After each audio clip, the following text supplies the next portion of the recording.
My husband drained our joint accounts for his mistress, laughing that I'd be broke and helpless.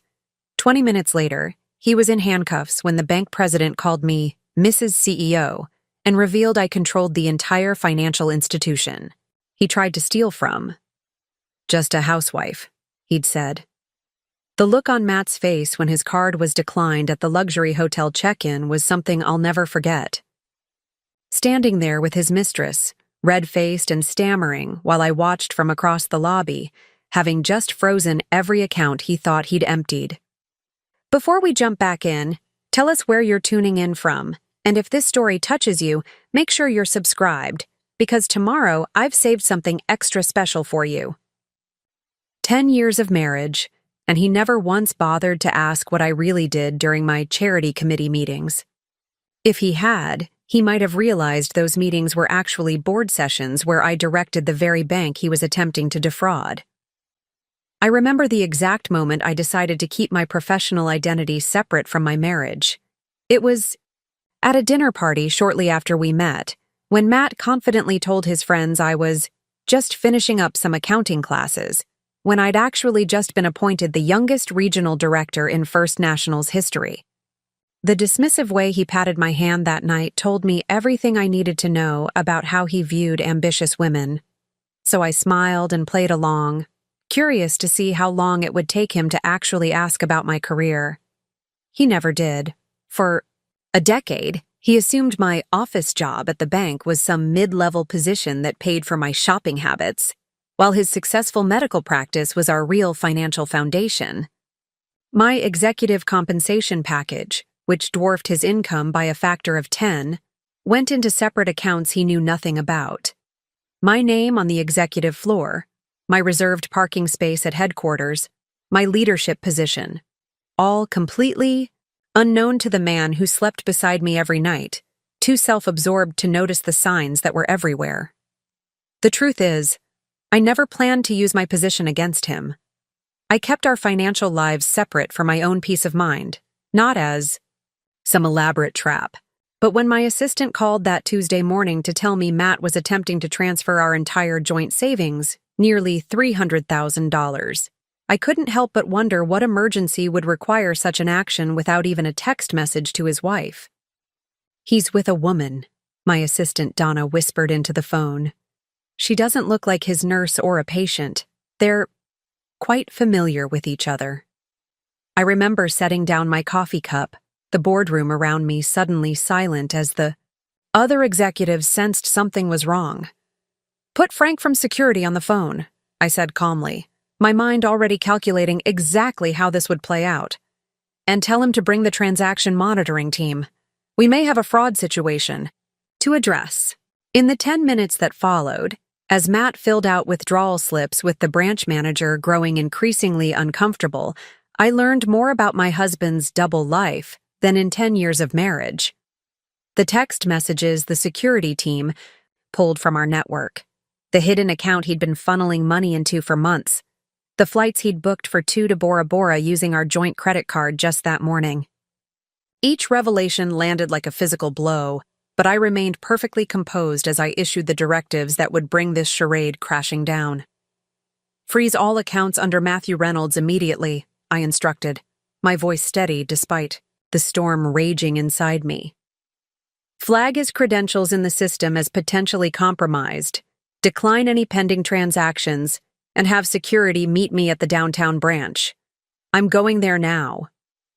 "Yes, Mrs. CEO," Frank responded, using the nickname the staff had given me years ago. "And if Dr. Reynolds protests or becomes difficult?" I gazed out the window at the city skyline, the empire I'd built brick by brick while my husband remained oblivious.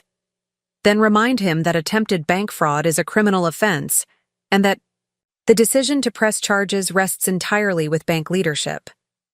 I paused, straightening my blazer. With me. The drive downtown gave me just enough time to process what was happening. 10 years with a man who thought so little of me that he believed I would simply accept being left destitute while he ran off with another woman. 10 years of helping me understand our finances because banking was complicated, as if I hadn't transformed a struggling regional bank into one of the most successful financial institutions in the state. 10 years of nodding politely while he explained basic financial concepts to the woman who approved his mortgage. As I pulled into my reserved parking space, President and CEO emblazoned in bold letters, I caught a glimpse of my reflection in the rearview mirror. The woman staring back wasn't broken or defeated. She was powerful, composed, and about to reclaim her narrative after a decade in the shadows. As I pulled into my reserved parking space, President and CEO emblazoned in bold letters, I caught a glimpse of my reflection in the rearview mirror. The woman staring back wasn't broken or defeated. She was powerful, composed, and about to reclaim her narrative after a decade in the shadows. The bank's glass doors parted as I strode through, every employee's eyes following my movement across the marble floor. At the far end of the lobby, Matt was gesturing angrily at Marie, the branch manager, his voice rising with each declined attempt to access our accounts. Beside him stood a young woman, her discomfort growing as the scene escalated.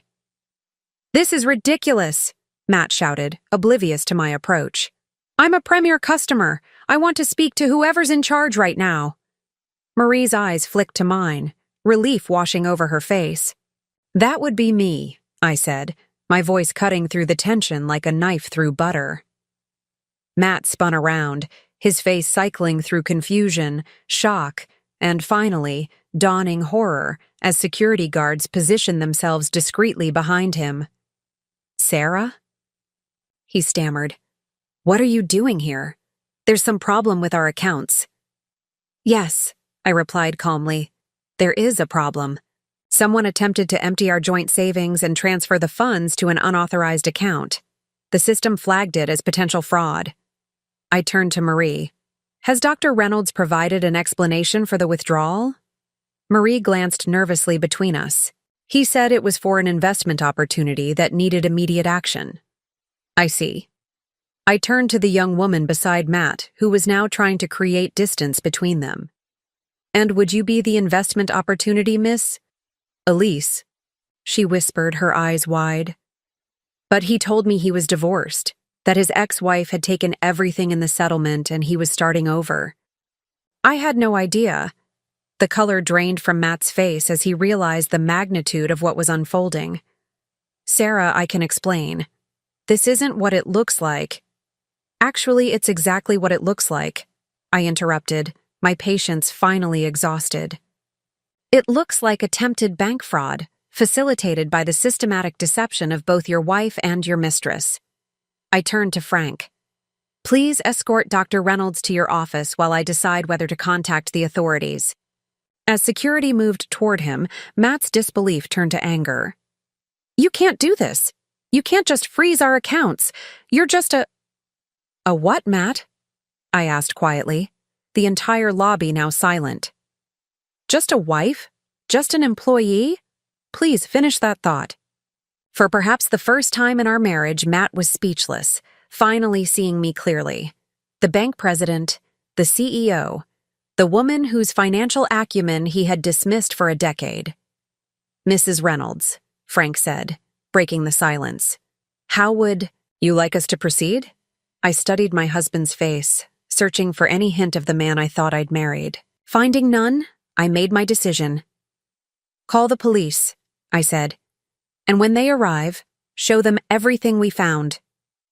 5 minutes later, Matt was escorted to the bank's security office while we waited for the police to arrive. Elise had dissolved into tears in the customer lounge, horrified to discover she'd been manipulated into a role in his scheme.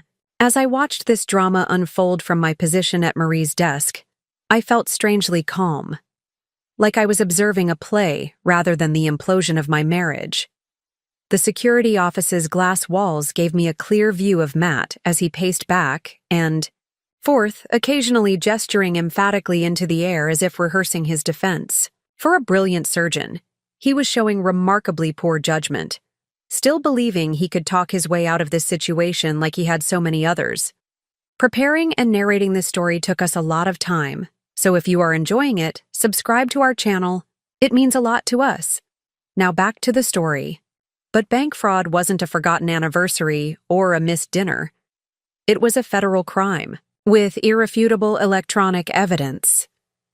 Mrs. Reynolds, Donna appeared at my side, tablet in hand.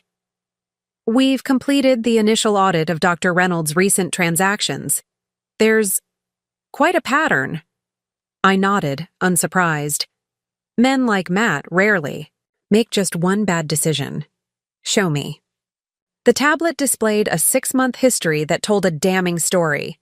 Jewelry purchases, hotel bookings, cash withdrawals in increasing amounts, all timed to coincide with his medical conferences. The transfers had started small, just enough to fund their rendezvous without drawing attention, but had grown bolder as his exit plan took shape. The Bora Bora booking was made 3 weeks ago, Donna continued, swiping to reveal the itinerary. One-way tickets, a private villa for 6 months, with an option to extend. He wasn't planning to come back. I felt a strange detachment as I processed this information. 10 years of sharing a home, a bed, a life, and he had been plotting his escape for months, carefully extracting what he believed was our entire nest egg. What he didn't know was that the joint accounts he'd emptied represented less than 5% of our actual wealth. Has he attempted to contact anyone? I asked, watching as Matt finally sank into a chair, his head in his hands. He asked to call his lawyer, but when we mentioned the evidence of premeditated fraud, he changed his mind. Donna hesitated. He did ask to speak with you. Of course he did. Matt always believed in his ability to charm his way out of consequences. How many times had I watched him talk his way out of parking tickets, restaurant reservations, or hospital politics? His charisma was what had attracted me initially. That unwavering confidence that seemed to bend reality around his desires. Not yet, I decided. I want to see what else he says to Frank first. Through the glass, I could see Frank entering the security office with a folder of documents. Matt immediately straightened, his doctor persona sliding into place. Reasonable, authoritative, slightly condescending. I couldn't hear his words, but I recognized the expressions, the hand gestures, the head tilt he used when explaining complicated medical procedures to patients. Frank remained impassive, occasionally sliding documents across the table that caused Matt's confident facade to falter. The police should be here in approximately 10 minutes, Marie informed me quietly. Is there anything else you need in the meantime? I considered the question. What did I need? The past few hours had shattered. The carefully constructed reality I'd inhabited for a decade. The husband who I thought merely underestimated me had actually been planning to abandon me entirely. Yes, I said finally. I'd like the contents of our safe deposit box brought up, please. Marie nodded and disappeared, returning shortly with the large metal box that contained our most important documents. I inserted my key, then entered the 6-digit code Matt had insisted we use, his medical license number, because it would be easier for me to remember. The irony wasn't lost on me as I lifted the lid. Inside were the expected items, our marriage certificate, property deeds, insurance policies, and a small collection of family jewelry. But as I sifted through the papers, I found something unexpected. A prenuptial agreement I had no memory of signing. Examining it closely, I immediately spotted my forged signature on a document stipulating that all assets acquired during our marriage would remain with the primary income earner in the event of divorce. Would you like some water, Mrs. Reynolds? Donna asked, noticing my expression change. No, I replied, my voice tightening as I placed the fraudulent document aside. I'd like our legal team here immediately. By the time the police arrived, I had a complete picture of what Matt had been planning. Not just an escape with his younger girlfriend, but a calculated financial coup designed to leave me with nothing while he began his new life. He had underestimated me on every level, not just my position, but my intelligence, my attention to detail, and my willingness to hold him accountable. 2 officers entered the bank, their presence immediately commanding attention in the hushed Lobby. I met them by the entrance, introducing myself as both the victim of attempted theft and the president of the institution where the crime had occurred. Their surprise was minimal. They were professionals after all, but I caught the flicker of appreciation in the female officer's eyes. "We understand you have evidence of attempted fraud," she said, notebook in hand. "More than attempted," I corrected.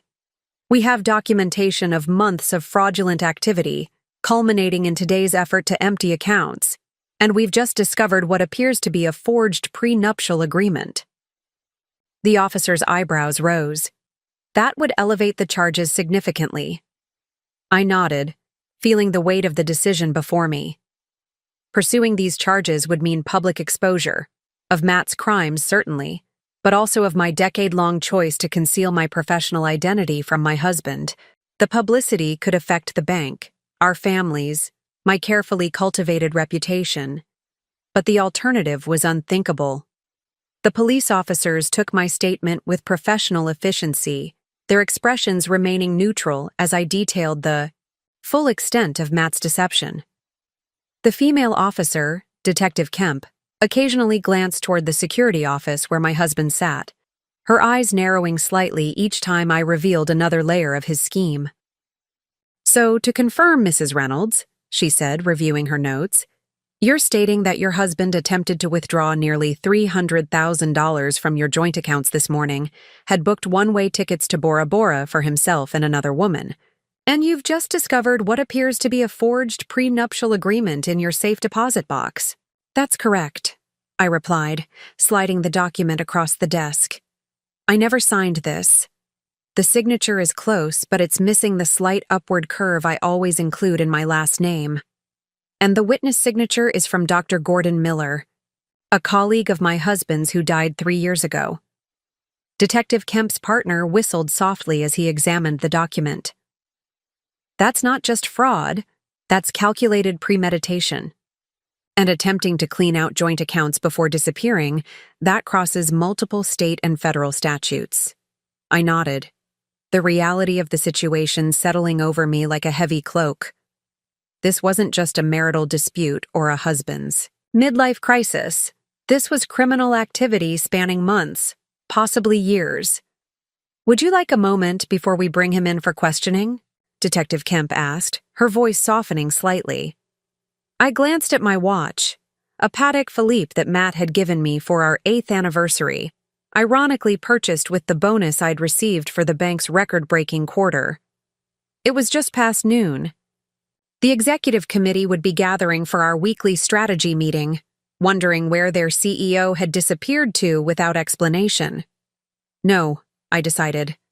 I'd like to be present for the questioning. As we entered the security office, Matt's head snapped up, relief flooding his features when he saw me. "Sarah, thank God. Will you please tell these people there's been a misunderstanding? This is ridiculous. They're treating me like a criminal." I took a seat across from him, folding, my hands on the table. For the first time in our marriage, I allowed myself to really look at him, not as the charming surgeon I'd fallen in love with, but as the man he truly was. His perfectly styled hair, the bespoke suit he insisted was necessary for patient confidence, the Rolex he'd purchased after his first successful private practice year. I had always admired his attention to detail, his commitment to appearance. Now I recognized it as the carefully constructed facade it was. "Matt," I said quietly, "I've just shown the police officers the prenuptial agreement you forged with my signature." The color drained from his face. His eyes flicked to the officers, then back to me, his mind visibly racing for an explanation, an excuse, anything to regain control of the situation. That's absurd," he stammered. "We signed that together, right after we got engaged. You were so excited about starting the marriage that you barely read it, remember? It was your idea to use Gordon as the witness because he was at that dinner party." I didn't respond immediately, noting how he attempted to color the lie with specific details, a tactic I'd seen him use countless times with hospital administrators when defending questionable decisions. I wondered how often he'd employed the same technique with me over the years. Gordon Miller died 3 years ago, I said finally. Yet this document is dated last year. Would you like to try again? Matt's jaw tightened, the facade cracking. Sarah, whatever you think is happening here. What's happening, I interrupted, is that you're being arrested for bank fraud, forgery, and attempted theft. What's happening is that your plan to abandon your wife destitute while you escaped with another woman has failed spectacularly. Destitute? Matt scoffed, a flash of his true self breaking through the panic. Don't be dramatic. You have your little job at the bank. I made sure you'd have something to occupy your time. Detective Kemp exchanged a glance with her partner, clearly recognizing the dismissive tone. I almost smiled at the dramatic irony of the moment. Matt still had no idea who he was actually speaking to. My little job, I repeated. I reached into my blazer pocket and removed my business card, sliding it across the table to him, Sarah Reynolds. President and Chief Executive Officer, First National Bank. Matt stared at the card, uncomprehending at first, then with dawning horror as the full implications washed over him. His eyes lifted to mine, searching for some sign that this was a joke, a mistake, anything but the truth. This is impossible, he whispered. You're an administrative assistant. You answer phones and schedule appointments. No, Matt, that's what you assumed I did, because you never actually asked. You never came to a single company event in 10 years of marriage. You never questioned why my administrative assistant salary could afford the art collection you so proudly showcased to your colleagues. You never wondered why bank executives sought me out at hospital fundraisers. Detective Kemp cleared her throat. Dr. Reynolds, I need to inform you that you're under arrest for attempted bank fraud, forgery, and conspiracy to commit theft. She began reciting his rights as her partner moved to handcuff him. Matt barely seemed to hear her, his attention fixed entirely on me. 10 years, he said, his voice hollow. For 10 years you let me believe. I let you believe what you wanted to believe, I replied evenly. When we met, I told you I worked at First National in executive leadership. You immediately assumed I meant as some kind of secretary. Rather than correct you, I decided to wait and see how long it would take you to actually ask about my career. You never did. But why? Why would you hide something like that? I didn't hide it, Matt. My name is on the building. My face is on the annual report. My position is mentioned in every financial publication in the state. You simply didn't pay attention to anything that didn't center you. As the officers prepared to escort him out, Matt's shock transformed into anger. So this whole time you've been what? Testing me? Playing some kind of game to prove I didn't care enough? I stood, straightening my jacket. No, Matt. I was simply observing. And what I observed over 10 years was a man so convinced of his own importance that he couldn't imagine his wife having an identity beyond her relationship to him. A man who planned to steal what he thought was every penny I had and leave me with nothing. Mrs. Reynolds, Detective Kemp interjected gently. We need to take him to the station now for formal processing. I nodded, suddenly feeling the emotional weight of the morning. 10 years of marriage ending in handcuffs and criminal charges. Not exactly the anniversary celebration we'd planned for next month.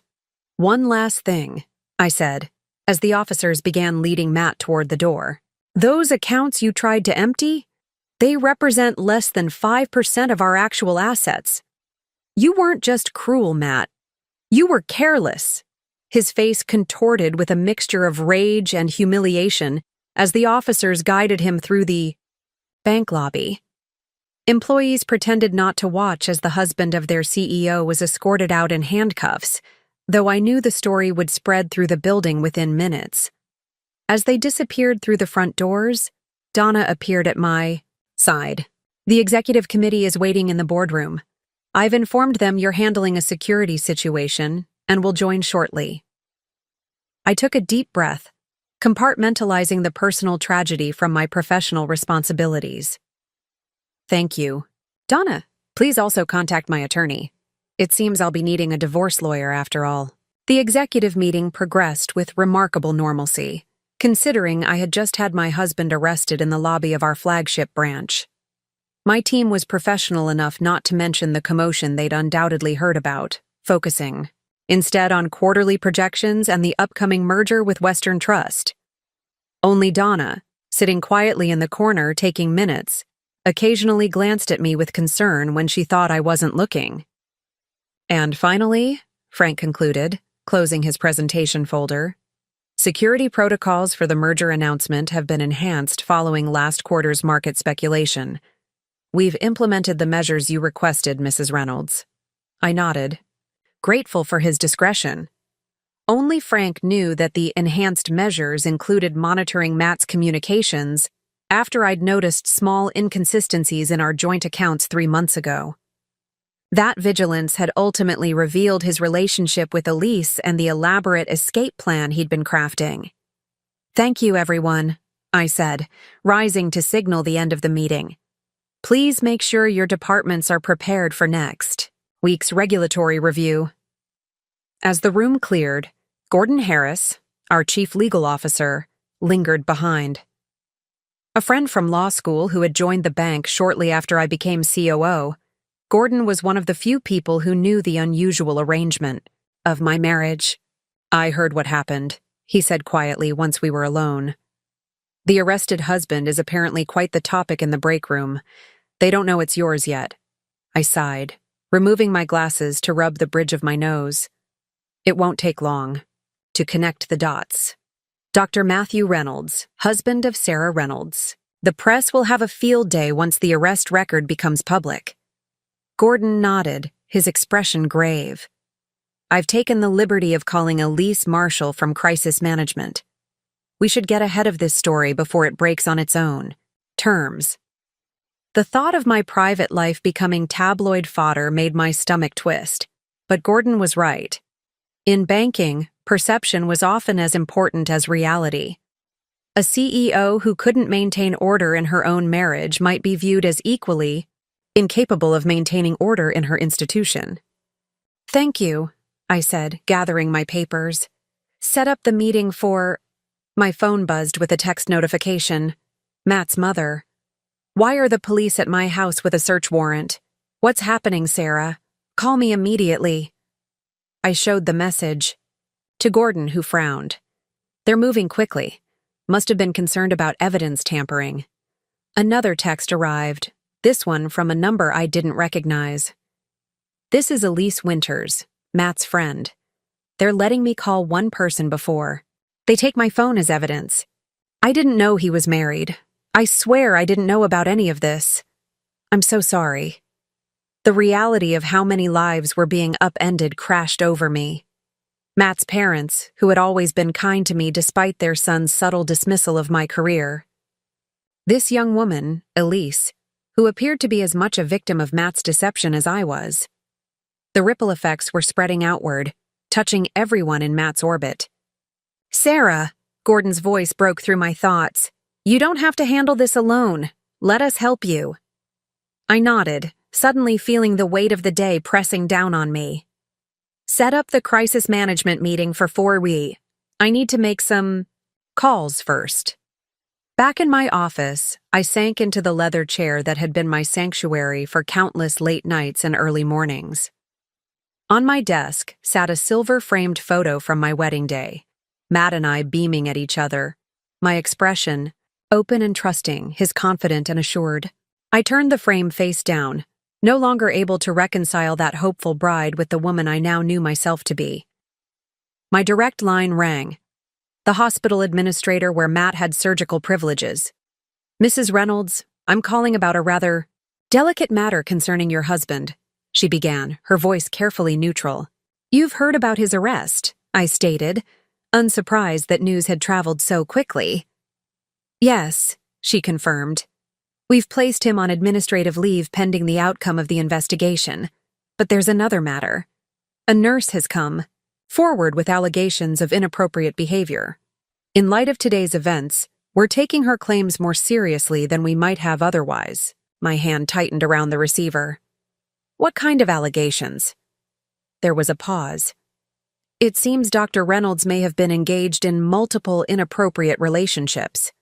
The nurse in question believed they were exclusively involved and was distressed to learn about his plans with another woman. She's provided text messages that corroborate her account. Multiple relationships? Of course. The conquests of the brilliant surgeon, too important and desirable to be constrained by mere monogamy. I wondered if his patients knew that the steady hands they trusted might have been texting a mistress minutes before their procedures. I understand, I said finally. Please keep me informed of your investigation. And please extend my personal apology to the nurse. I had no knowledge of my husband's activities. After ending the call, I sat motionless, processing this newest betrayal. The Matt I thought I knew, dedicated surgeon, somewhat dismissive, husband, but fundamentally decent man, was dissolving before my eyes, revealing someone I hardly recognized. Had I been so focused on my own career that I'd missed the signs of his moral disintegration? Or had he always been this person, and I'd simply chosen not to see it? My office door opened as Donna entered with a stack of urgent documents requiring my signature. Her efficiency had been my salvation through countless crises, and now she moved with the same calm purpose as she organized the papers on my desk. The police called, she reported matter-of-factly. They've completed their initial search of your home and would like to know if you plan to return there tonight or if you'll be staying elsewhere. The thought of returning to the house Matt and I had shared, now potentially ransacked by police searching for evidence, was unbearable. Call the Four Seasons and arrange a suite, I decided. Indefinitely. Donna nodded, making a note. Also, your mother-in-law has called 6 times. She's quite insistent on speaking with you. I closed my eyes briefly. Eleanor Reynolds had always been kind to me, if somewhat bewildered by my career ambitions. The southern gentility that prevented her from openly questioning why her daughter-in-law would want to work such long hours at a bank when her son was a successful surgeon would now be shattered by the reality of her son in handcuffs. I'll call her after the crisis management meeting, I promised, though the prospect of that conversation filled me with dread. As Donna turned to leave, a thought occurred to me. Wait, what happened to the young woman who was with Matt? Elise? She gave her statement to the police and was released. She seemed quite devastated by the revelations. I nodded, surprisingly free of animosity toward the woman. By all appearances, she had been another victim of Matt's elaborate deceptions. If she calls again, put her through to me, I said, surprising myself with the decision. Left alone again, I turned to the window overlooking the city where I'd built my career while maintaining the fiction of being merely a supportive doctor's wife. The irony wasn't lost on me. All those hospital galas where I'd smiled politely as Matt's colleagues' wives asked what it was like being married to such an important man, never once asking about my own work or ambitions. I'd played the part, so convincingly that I sometimes wondered if I'd lost something of myself in the performance. Had I compromised too much in allowing Matt to believe what he wanted about me? Had my silence been wisdom or cowardice? The intercom buzzed, interrupting my reflections. Mrs. Reynolds, the crisis management team is ready whenever you are. It was time to face the public reckoning that would inevitably follow. The bank CEO, whose husband had attempted to defraud her own institution while planning to abandon her for another woman, or possibly several. The headlines would write themselves. I'll be right there, I replied, straightening my shoulders, as I prepared to navigate yet another crisis with the calm competence that had become my trademark. The time for hiding was over. For better or worse, the world was about to discover exactly who Sarah Reynolds really was.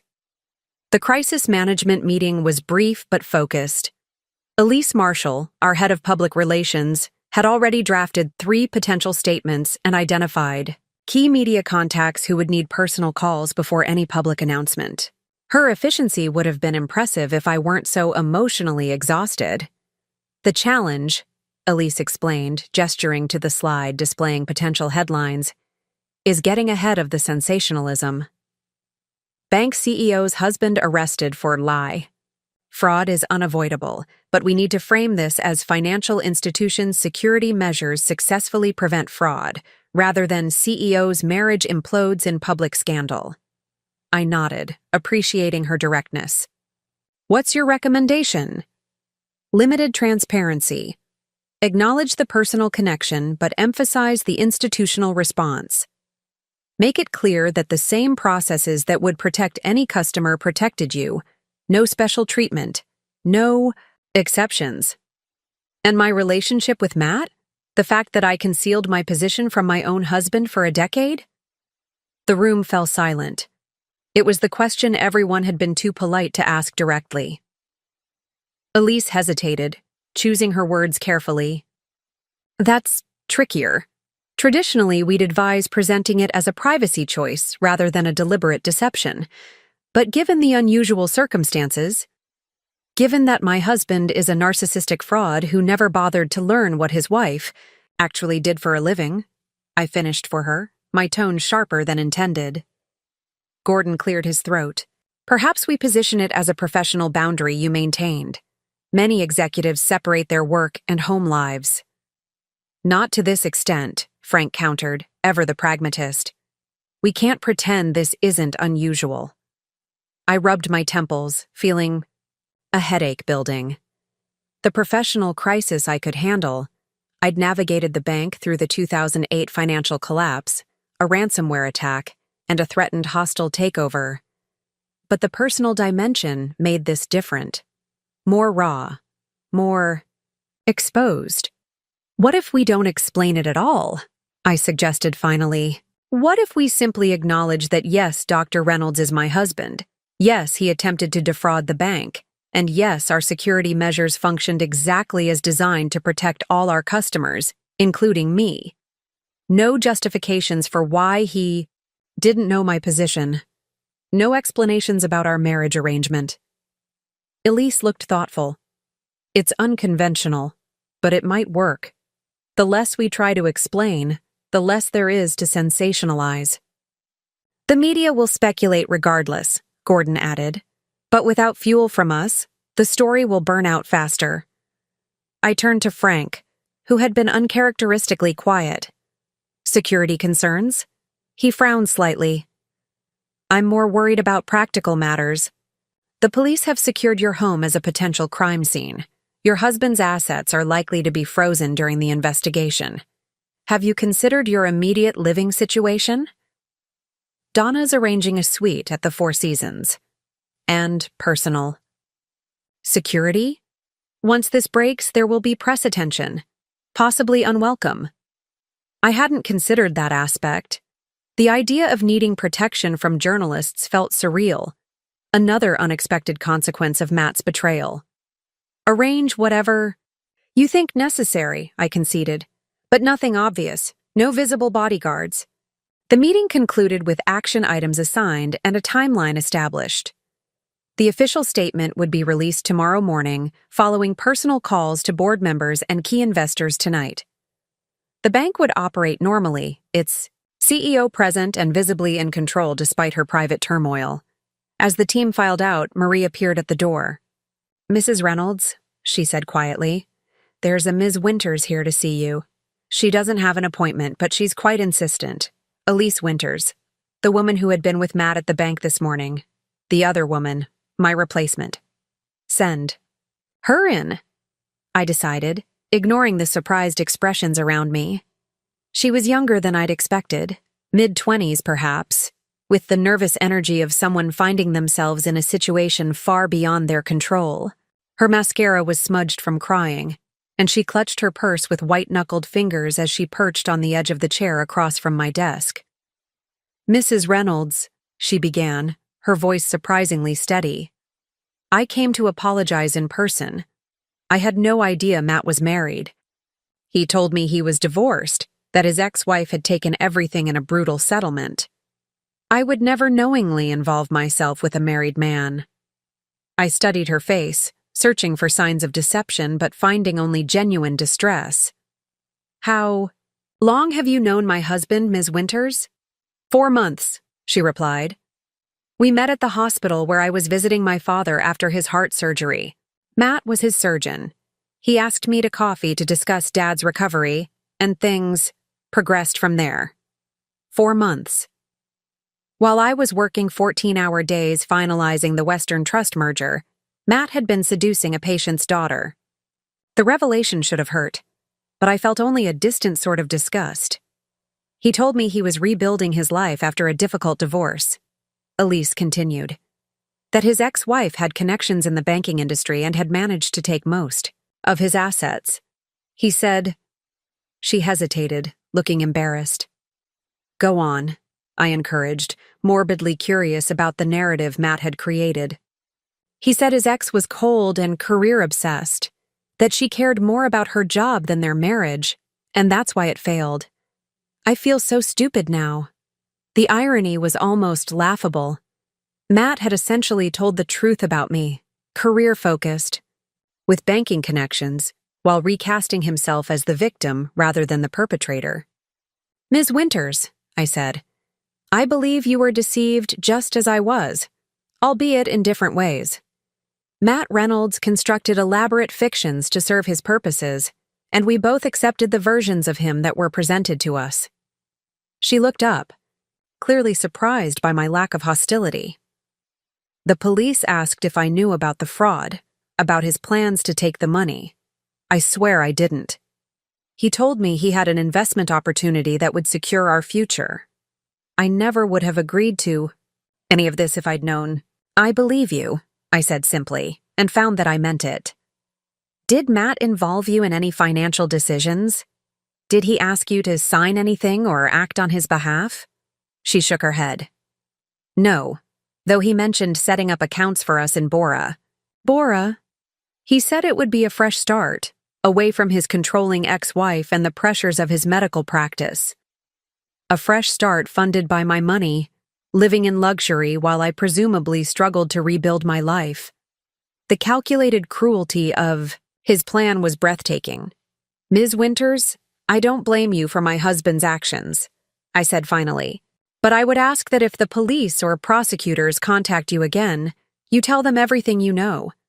Matt manipulated both of us, and the truth is the only way forward. She nodded, visibly relieved. I will, and I'm truly sorry, for everything. As she left, I realized something surprising.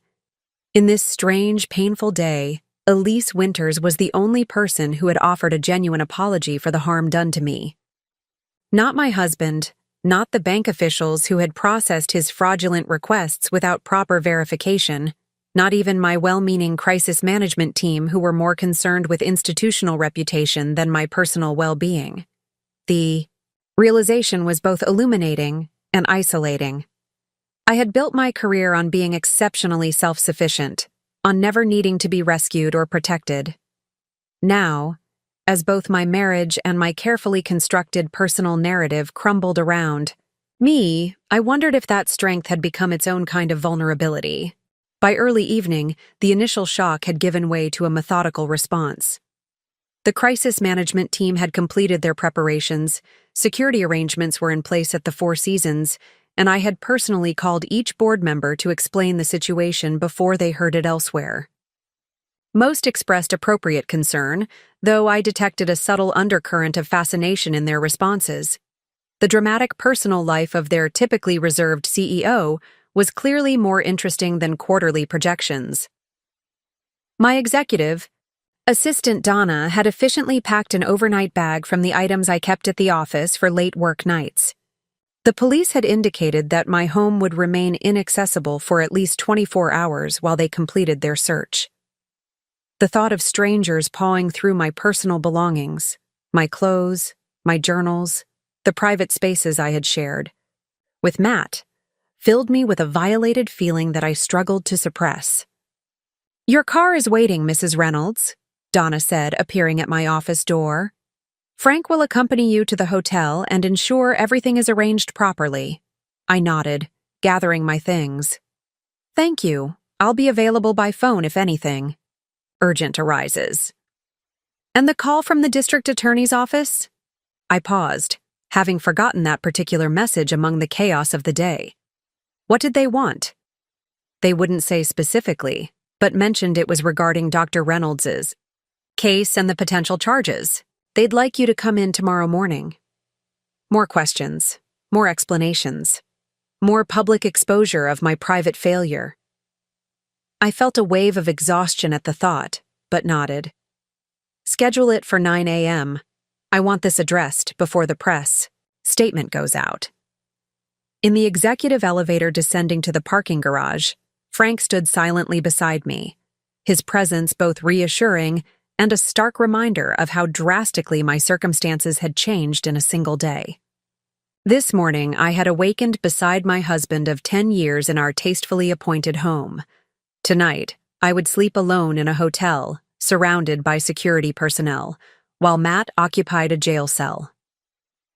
Mrs. Reynolds, Frank said as the elevator doors opened. I've taken the liberty of having your car checked for tracking devices or other surveillance equipment. Given Dr. Reynolds' apparent planning, we wanted to ensure you think he was spying on me? The idea hadn't occurred to me, but it made a disturbing kind of sense. Matt's plan required perfect timing. He needed to empty our accounts, leave the country, and disappear before I discovered the theft. We found nothing, Frank assured me quickly. But in situations like this, we prefer to be thorough. Situations like this? As if my circumstances were somehow common enough to have established protocols. I wondered how many other executives had experienced their spouses attempting to drain their accounts before fleeing the country with a lover. The Blacktown car waited in my reserved parking space, driver standing at attention beside the open rear door. As I approached, my phone rang. Matt's mother again. I had been avoiding her calls all day, unsure of what to say, but I couldn't postpone the conversation indefinitely. I need a moment, I told Frank, who nodded and stepped away to give me privacy. Eleanor, I answered, forcing a calmness into my voice that I didn't feel. Sarah, what on earth is happening? Her southern accent was more pronounced than usual, a sign of her distress. The police have been searching Matthew's study for hours. They've taken his computer, his files, even his old medical school notebooks. They won't tell me anything except that it's related to financial crimes.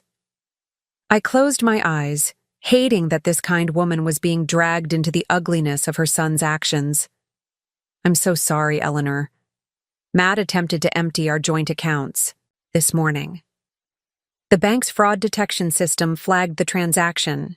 Given the amount and pattern, it triggered an automatic law enforcement response. But that must be a mistake, she protested. Matthew wouldn't steal from you. There must be some explanation. The maternal instinct to defend her child regardless of evidence was both touching and frustrating. He was at the bank with another woman, Eleanor. They had one-way tickets to Bora Bora purchased for tomorrow morning. The silence that followed was heavy with realization. When she spoke again, her voice was smaller, the certainty replaced by doubt. I don't understand. You two seemed so happy. Had we? I wondered. We had been polite, cordial, functioning as efficient partners in maintaining a pleasant household and social calendar. But happy? When was the last time Matt and I had shared anything meaningful beyond schedule coordination and household management? I thought we were, I said, the partial. Lie easier than explaining the complex reality of our marriage. I was blindsided by this too. Have you spoken to him? Has he explained? Not yet. The truth was, I wasn't sure I wanted his explanation.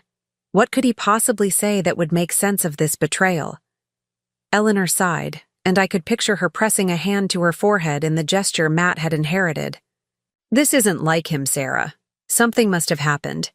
Maybe he's having some kind of breakdown. I bit back the reflexive response that this was exactly like Matt, that his narcissism and entitlement had simply reached their logical conclusion. Instead, I offered the kindest truth I could manage. I don't know what happened, Eleanor, but I'm as shocked as you are. After promising to keep her informed of developments, I ended the call and joined Frank in the waiting car. As we pulled away from the bank building, I caught sight of my name on the executive parking sign, Sarah Reynolds, President and CEO, and wondered if Matt had ever noticed it during the rare occasions he'd visited the bank. Had he truly never made the connection, or had he deliberately maintained his fiction of my lesser position because it suited his self-image? The ride. To the Four Seasons passed in silence, the city lights blurring as I gazed out the window, mentally reviewing the events of the day. Something Eleanor had said kept repeating in my mind. This isn't like him. But was that true? Or had Matt always been capable of this level of deception, and we had both chosen not to see it? At the hotel, the staff were discreetly efficient, having been briefed that a high-profile guest requiring privacy would be arriving. The suite was elegant, but impersonal, with none of the comforts or familiarity of home. I thanked Frank, assured him I would call if I needed anything, and finally found myself alone. The silence was overwhelming. For the first time since discovering Matt's betrayal that morning, I had no immediate crisis to manage, no audience to maintain composure for, no practical matters requiring my attention. It was just me and the wreckage of my marriage, alone in a hotel room with a view of the city I had conquered professionally while failing spectacularly in my personal life. Slipped off my heels, padding across the plush carpet to the window. Below, the city continued its evening rhythm, unaware and unconcerned with my private drama. Thousands of lives intersecting, connecting, separating. How many other betrayals were unfolding tonight? How many other carefully constructed realities were crumbling in private pain? My phone buzzed with a text from Donna. They've arrested a second woman, another nurse from the hospital. She claims Matt promised to leave you for her months ago. A laugh escaped me, a sharp, bitter sound that startled me with its harshness. Of course there was another woman, probably more than one. Matt's ego wouldn't be satisfied with a single conquest. He needed constant validation, continuous affirmation of his desirability and importance. As I sank onto the edge of the immaculately made bed, the facade of control I had maintained all day finally cracked. 10 years of marriage to a man who had never truly known me, or perhaps worse, had never wanted to know me. 10 years of playing a role that diminished my accomplishments while elevating his. 10 years wasted on someone who had been planning to abandon me with nothing. For the first time since that morning, alone in the anonymous luxury of a hotel suite, I allowed myself to cry. Morning arrived with brutal efficiency, sunlight streaming. Through curtains I'd neglected to fully close. For a disorienting moment, I reached across the bed, expecting to find Matt's familiar warmth. Instead, my hand met cool, empty sheets, and reality came crashing back. My husband was in jail. I was in a hotel. Our life together had been revealed as an elaborate construction of half-truths and deliberate blindness. My phone showed 17 missed calls, the district attorney's office confirming our meeting, Eleanor seeking updates, Gordon with legal developments, and several numbers I didn't recognize that I assumed were journalists who had somehow gotten my private number. News traveled quickly in banking circles, and a scandal involving the CEO of First National would be impossible to contain for long. I showered and dressed with mechanical precision, selecting a charcoal gray suit that projected the exact blend of authority and restraint needed for a meeting with prosecutors. The woman in the mirror looked remarkably composed for someone whose personal life had imploded spectacularly just hours ago. Only the slight shadows beneath my eyes hinted at the sleepless night I'd spent alternating between anger and an unexpected grief. Mrs. Reynolds, good morning. Frank appeared in the hotel corridor as I exited my room, his presence both reassuring and a reminder of my new reality. The car is waiting. We've taken a different route to avoid the 2 news vans that were setting up outside the bank this morning. So it had begun. Thank you, Frank. Any other developments I should know about? He handed me a tablet with the morning's news summary. The story broke in the financial press about an hour ago. It's being reported as alleged financial improprieties involving the spouse of a banking executive for now. Your name hasn't been specifically mentioned yet, but it's only a matter of time, I finished for him, skimming the headlines. The business world was a small one, and the arrest of a prominent surgeon married to a bank CEO was too juicy to remain ambiguous for long. The district attorney's office occupied the 5th floor of a brutalist concrete structure downtown, its institutional grimness a stark contrast to the elegant efficiency of my bank headquarters. Assistant District Attorney Marie Gonzalez greeted me with a professional handshake and ushered me into a conference room where 2 other attorneys and a police detective waited. Mrs. Reynolds, thank you for coming in, Gonzalez began, her tone respectful but not deferential. We have some developments in your husband's case that we wanted to discuss with you directly. I nodded, maintaining the composed demeanor that had become my armor. Of course. As you know, Dr. Reynolds was initially arrested for attempted bank fraud and potential forgery related to the prenuptial agreement found in your safe deposit box. She opened a folder, removing several documents. Since then, our investigation has uncovered additional concerns. The detective, whose badge identified him as Lieutenant Davis, took over. We've executed search warrants on Dr. Reynolds' office, home study, and electronic devices. What we've found suggests this wasn't a one-time impulse, but rather a calculated plan that's been in development for at least 18 months. 18 months. That time frame struck me with particular force. 18 months ago, I had been promoted to CEO after 3 years as COO. The announcement had made the front page of the business section, my photograph prominently displayed beside. An article detailing my career trajectory. Matt had never mentioned seeing it. We've discovered multiple offshore accounts established under shell companies, Davis continued. Transfers totaling approximately $1.4 million from various sources, including your joint accounts, his medical practice, and, most concerning, what appears to be hospital foundation funds he had access to as a board member. The scope of Matt's deception expanded with each word, morphing from a personal betrayal into something far more extensive and calculated. I kept my expression neutral, though internally I was reeling. How had I lived with this man for a decade and missed such fundamental character flaws? There's more, Gonzalez said, her tone gentling slightly. We've identified at least 3 women he was simultaneously involved with, all of whom believed they were in exclusive relationships. 2 were nurses at his hospital. The 3rd was the patient's daughter you encountered yesterday.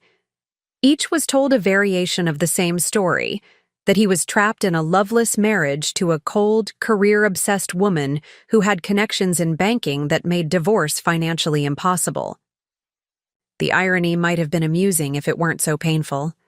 Matt had essentially told the truth about my banking connections while completely fabricating the nature of our relationship and his motivations. In text messages recovered from his phone, Davis added, he told Ms. Winters that his controlling ex-wife had forced him to sign a punitive divorce agreement that left him struggling financially. He claimed he needed to recover his assets quietly before he could make their relationship public. A cold anger settled in my chest. Not only had Matt planned to steal from me, but he'd painted me as the villain in his narrative. A vindictive ex who had victimized him rather than the wife he was planning to abandon. We believe, Gonzalez continued, that Dr. Reynolds was planning to disappear permanently with the funds. The one-way tickets, the offshore accounts, the forged documents, establishing alternative identities we found in his office safe. These suggest he never intended to return. Alternative identities? I repeated, this new revelation momentarily breaking through my composed facade. Davis nodded, sliding a photocopy across the table. It showed a passport with Matt's photograph, but a different name, Daniel Matthews. We found 3 sets of identification documents, each with different names but all with his photo. Extremely high-quality forgeries. The man I had slept beside for 10 years had been preparing escape identities like a character in a thriller novel. The disconnect between the Matt I thought I knew, ambitious, somewhat self-absorbed, but fundamentally conventional, and this stranger who had created elaborate false identities was so profound that I struggled to reconcile them.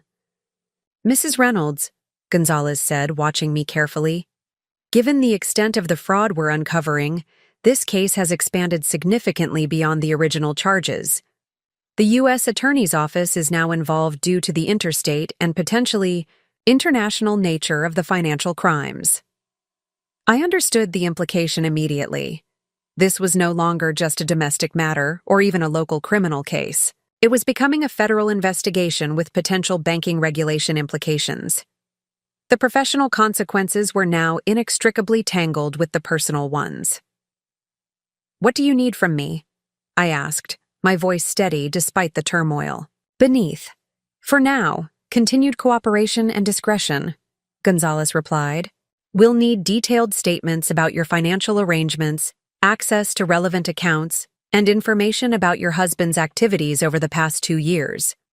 The challenge is conducting this investigation thoroughly while minimizing institutional damage to the bank." There it was, the acknowledgement that my position made this case particularly sensitive. A bank CEO could not be associated with financial impropriety, even as a victim, without raising regulatory concerns. "I understand," I said. "My team has already prepared a complete financial disclosure package and timeline of relevant events. We anticipated these requirements." Gonzalez nodded, clearly unsurprised by my preparedness. "There's one more thing. You should know. Dr. Reynolds has requested to see you." The statement hung in the air between us. After everything I'd learned, the scope of his deception, the elaborate escape plan, the multiple women, the identity forgeries, Matt wanted to see me. For what purpose? To offer explanations? To make demands? To attempt manipulation? "He's been quite insistent," Davis added. "Claims there are things you don't understand about the situation." I almost laughed at the audacity. "I'm sure there are. Many things I don't understand about my husband, Lieutenant. His capacity for deception appears to have been substantially greater than I realized." The district attorney's office had arranged for a private exit to avoid the small cluster of reporters who had gathered at the main entrance. As Frank guided me through a service corridor toward the waiting car, I found myself in the strange position of being simultaneously a banking leader, a fraud victim, and a tabloid curiosity. The competing identities created a surreal disconnect, as if I were observing someone else's life unraveling instead of my own. "Mrs. Reynolds, the press statement is scheduled for release in 40 minutes, Elise Marshall's voice informed me through the car's speakerphone once we were safely inside. "All board members have been briefed, and we've prepared talking points for branch managers in case customers have questions." "And our major institutional clients?" I asked, watching the city pass by through tinted windows. "Gordon has personally contacted the top 20. All have expressed support, though Westlake Investments hinted they may want additional reassurance about our internal controls." Of course they would. The irony wasn't lost on me. The very systems that had detected and prevented Matt's fraud were now being questioned because of his relationship to me.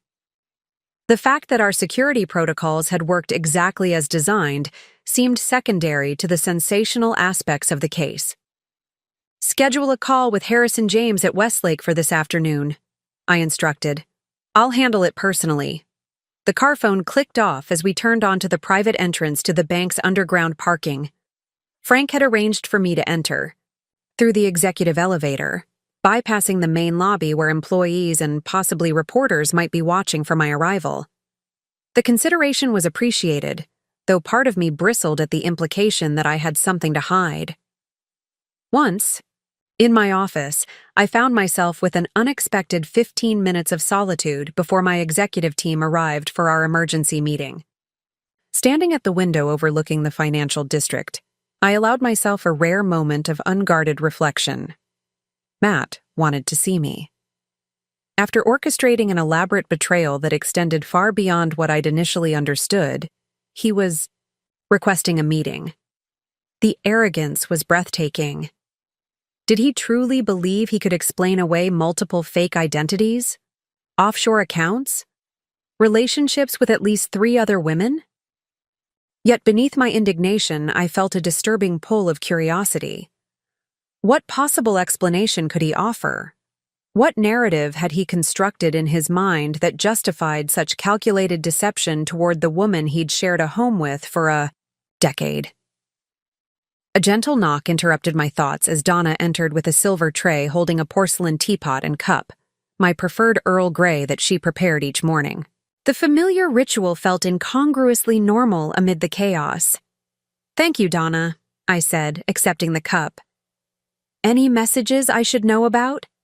Her expression tightened slightly. "Several reporters have called. I've directed them to Ms. Marshall, as instructed. And—" She hesitated. "Your mother-in-law has called 3 times this morning. She's quite distraught. Eleanor." In the whirlwind of revelations, I'd neglected to call her back. The guilt was immediate and surprising in its intensity. Whatever Matt had done, his mother was innocent, a collateral victim in the destruction he'd wrought. "I'll call her after the executive meeting," I promised. "Also, could you have the IT department check my personal devices? Given what we've learned about Matt's activities, I'd like to ensure there's no surveillance software installed." Donna nodded, unflappable as always. "Already arranged. They'll require your phone for approximately 30 minutes during lunch." Of course she had anticipated this need. For a fleeting moment, I wondered what my life would be like if Matt had shown even a fraction of Donna's attentiveness to my actual circumstances rather than the fiction he'd created about me. The executive meeting that followed was a carefully orchestrated demonstration of institutional stability. Each department head reported on potential impacts, mitigation strategies, and customer communication plans. The unspoken message beneath the professional presentations was clear. The bank would weather this storm because its CEO remained firmly in control, regardless of her personal trials. "And finally," Gordon concluded, "we've prepared a statement for the regulatory bodies explaining the situation and detailing the security measures that identified the attempted fraud. We're positioning this as evidence of our system's effectiveness rather than a potential vulnerability." "Good," I nodded. "What about the media narrative? Elise, what are we seeing?" Elise Marshall tapped her tablet, projecting several headlines onto the conference room screen. "Bank CEO's husband arrested in fraud scheme. Doctor spouse of financial executive charged with multiple crimes. High-profile surgeon allegedly attempted to drain accounts before. Fleeing country." "So far, the coverage remains factual," she analyzed. "But the social media speculation is more problematic. There's significant curiosity about why Dr. Reynolds didn't know about your position at the bank. Some commentators are creating quite elaborate theories. I could imagine the mysterious CEO who kept her own husband in the dark about her true role would make for irresistible speculation. The public loved nothing more than successful women with complicated personal lives. It confirmed their suspicion that female achievement must come at some private cost." "Stick to the facts," I instructed. "My husband attempted to defraud the CIE Bank. Our security systems identified the suspicious activity. Appropriate actions were taken. My position as CEO is irrelevant to how these systems function for all our customers." My phone vibrated with a text from an unknown number. "Sarah, it's Matt. They're letting me use the phone briefly. Please come see me. There are things you don't understand. Things I need to explain in person. Please." The audacity was breathtaking. After everything he'd done, he still believed himself entitled to my time, my attention, my willingness to listen. The text illuminated the fundamental character flaw that had likely driven his entire scheme, an unshakable belief that his desires superseded all other considerations, including law, ethics, and basic human decency. I placed the phone face down, on the table, refocusing on the meeting. Are there any other matters requiring immediate attention? Frank cleared his throat. One security concern, Mrs. Reynolds. We've identified unusual access attempts to the bank's executive personnel database over the past 3 months. Someone was specifically targeting your personal information and security clearances. A chill ran through me. Matt? We believe so. The attempts came from his home office IP address and hospital computer. He wasn't successful in breaching any secured systems, but the pattern suggests he was attempting to gather information about your administrative access to bank functions. The implications were staggering. Matt hadn't just been planning to empty our joint accounts, he had been actively attempting to access my executive credentials, potentially to bypass security measures or create larger fraudulent transactions. The betrayal expanded with each new revelation, morphing from personal to professional, from hurtful to potentially catastrophic. Review all my access credentials and security protocols, I instructed. Change everything. Passwords, authentication, methods, access points. If he was targeting my administrative access, we need to assume he may have obtained partial information. As the meeting concluded, I remained seated, allowing the team to file out while I gathered my thoughts. The Matt I had married, or thought I had married, was dissolving with each new disclosure, replaced by someone calculating and predatory. A stranger who had slept beside me for years while plotting elaborate deceptions. Should I see him, as he requested? What possible explanation could justify what he'd done? And yet, some stubborn part of me wanted answers only he could provide. Not for reconciliation, that bridge had been thoroughly incinerated, but for closure. For understanding. Donna appeared at the door. Mrs. Reynolds, your mother-in-law is on line 1. I nodded, reaching for the phone. Some conversations couldn't be postponed indefinitely, no matter how difficult they might be. Eleanor? I answered, bracing myself for whatever emotional storm awaited. Sarah, thank God. Eleanor's voice was thick with emotion. I've been trying to reach you for hours. I've just come from seeing Matthew at the detention center. I tensed, wondering what version of events Matt had presented to his mother. Had he cast himself as the victim? Portrayed me as the vindictive career woman punishing him for some imagined slight? How is he? I asked, keeping my tone neutral. Not well, Eleanor replied, her southern accent more pronounced in her distress. He's confused, Sarah, disoriented, saying things that don't make any sense. This wasn't what I had expected. What kind of things? He keeps insisting that someone is framing him, that his computer was hacked. He says he didn't set up those accounts they found, that someone is trying to destroy him professionally because of a patient who died last year. She paused, her voice dropping. Sarah, I'm worried he's having some kind of breakdown. This isn't like Matthew. Again, that phrase, this isn't like Matthew. The stubborn refusal to acknowledge that perhaps this was exactly like Matthew, that the charming surgeon had always been a carefully constructed facade concealing something darker. The evidence is quite substantial, Eleanor, I said gently. Multiple accounts, forged documents, fake identities. I know what they're saying, she responded, a defensive edge entering her voice. But you know Matthew. He's dedicated his life to helping people. He saves lives every day. Does that sound like someone who would do the things they're accusing him of? The irony was painful. I had lived with Matt for 10 years and had apparently never truly known him at all. His mother's certainty about his character seemed both touching and delusional in the face of the mounting evidence. People are complex, Eleanor, I said, choosing my words carefully. Sometimes they show different sides of themselves to different people. He's asking to see you, she continued, either missing or ignoring my point. He says you're the only one who will understand what's really happening, that it all has to do with the Winters case last year. I froze, my attention suddenly sharpened. The Winters case? Yes, Some patient who died during surgery. Matthew says the family has connections and they're behind all this. Eleanor's voice took on a pleading quality. Sarah, I know things have been difficult between you two lately, but he needs you now.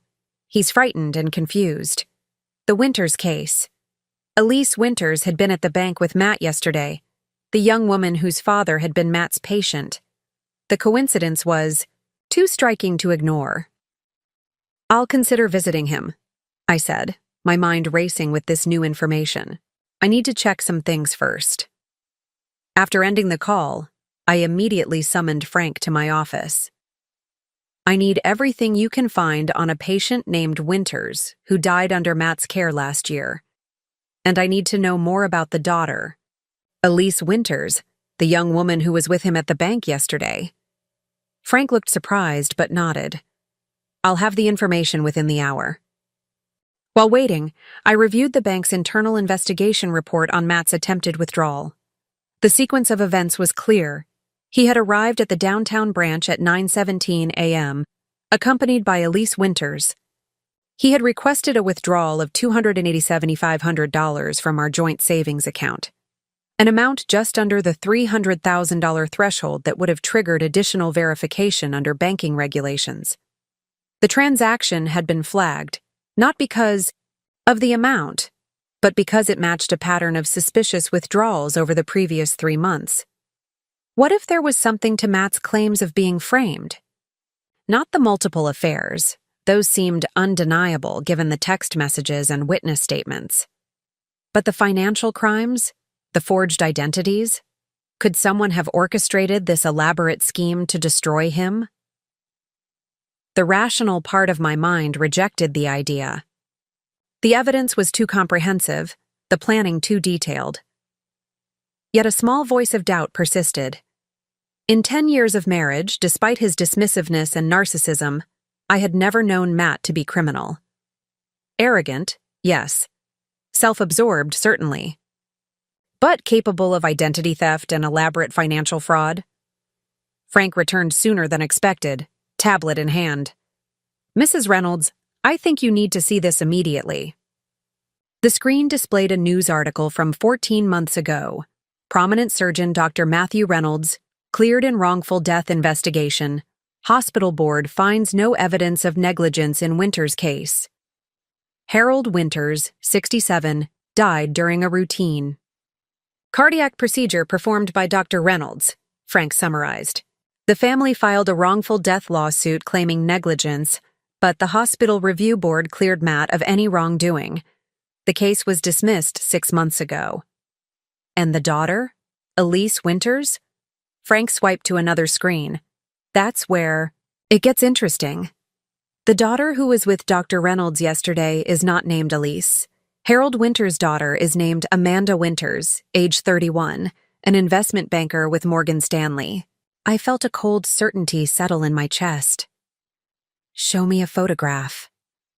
Frank turned the tablet toward me, revealing a professional headshot of a woman with sharp features and calculating eyes, someone who bore no resemblance to the tearful young woman who had sat in my office yesterday, the woman who came to the bank with Matt, who later visited me claiming to be Elise Winters. She's an imposter.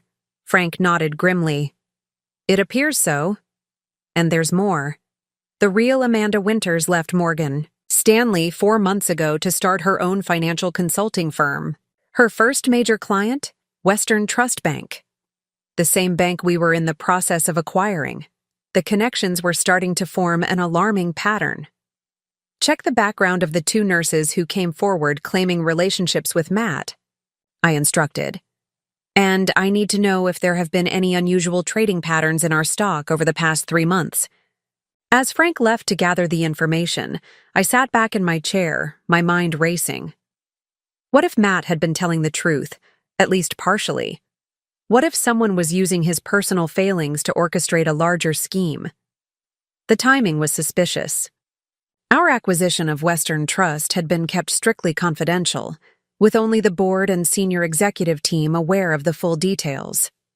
If completed, the merger would make First National the dominant financial institution in the region, significantly impacting competitors and potentially disrupting several major investment portfolios. My phone rang. The district attorney's office.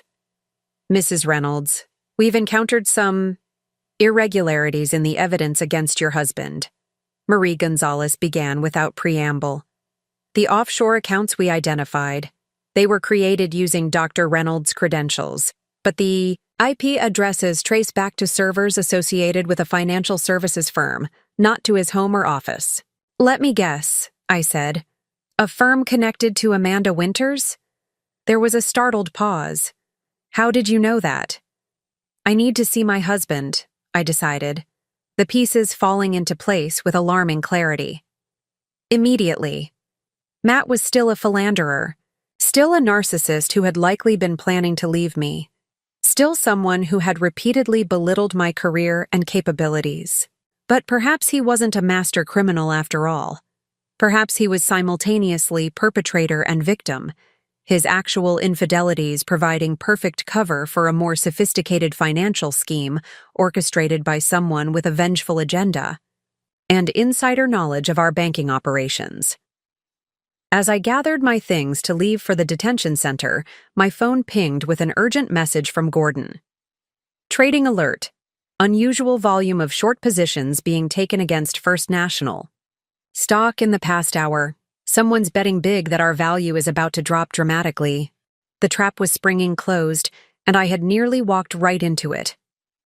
My husband's betrayal had been weaponized as part of a larger financial attack, one that required the bank's CEO to be personally and professionally compromised at the exact moment when our largest acquisition was most vulnerable.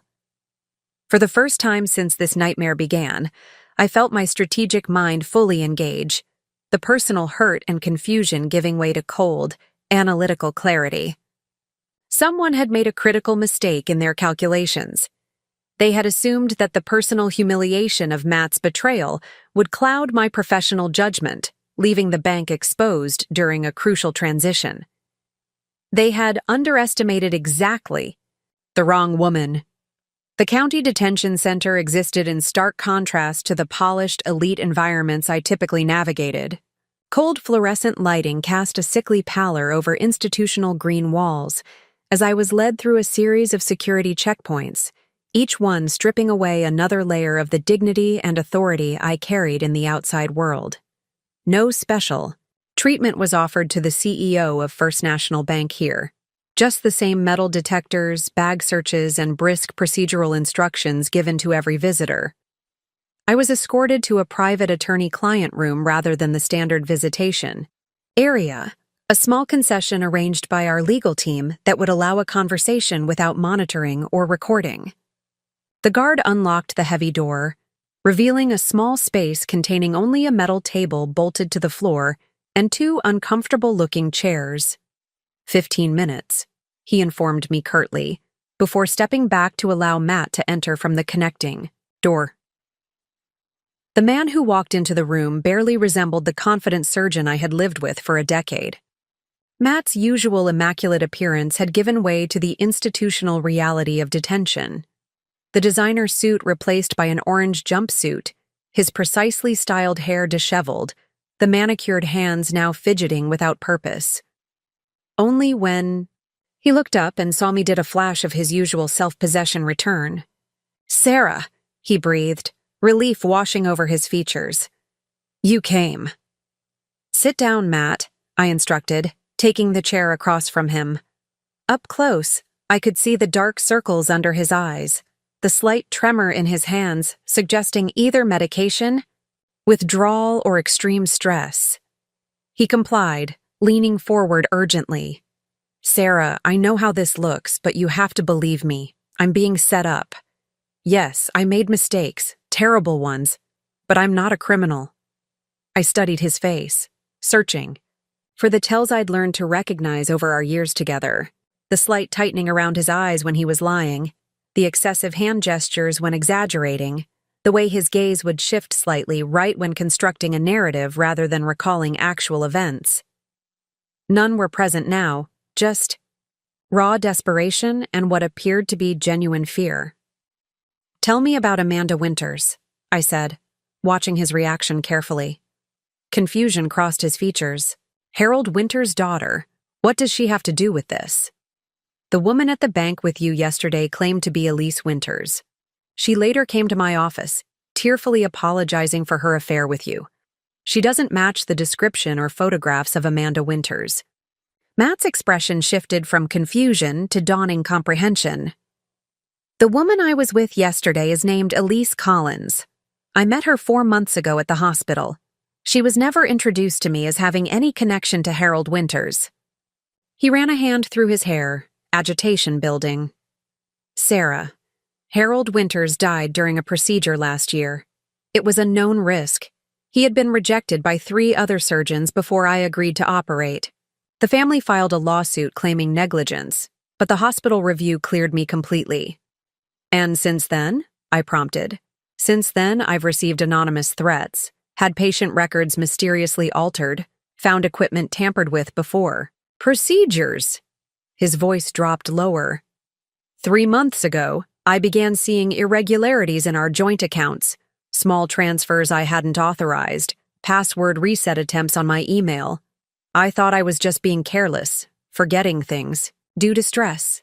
I kept my expression neutral, testing his account against what we'd discovered. What about the offshore accounts in your name? The forged identity documents? I didn't create any offshore accounts, he insisted, and I've never forged any documents. The first I heard about any of this was when they arrested me. He leaned forward, his voice intense. Sarah, I was going to leave you. I won't lie about that. Things between us haven't been right for years. We've been living separate lives under the same roof. But I wasn't planning to steal from you. The admission of his planned departure should have hurt, but instead it felt like confirmation of a truth I'd long suspected. Our marriage had been hollow for years, both of us going through the motions while maintaining a facade of conjugal compatibility. What about the money you were withdrawing? The tickets to Bora Bora? Matt's expression clouded.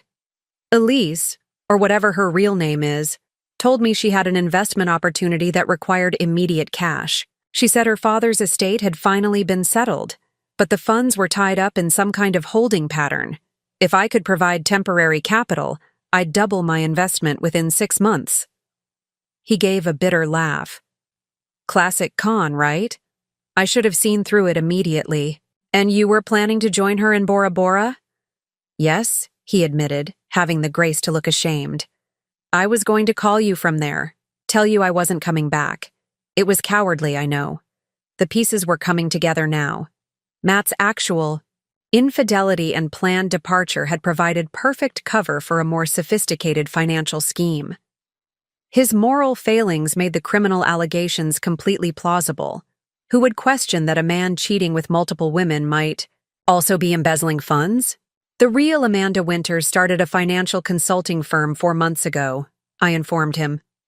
Her primary client is Western Trust Bank. The institution First National is currently in negotiations to acquire. If our stock price falls significantly, in the next 48 hours, the deal will collapse. Understanding dawned in Matt's eyes. They're using me to get to you, to the bank. It appears so. Someone is taking massive short positions against First National stock today, betting that our value is about to plummet. A bank CEO whose husband is arrested for fraud, whose personal judgment and professional oversight are suddenly questioned.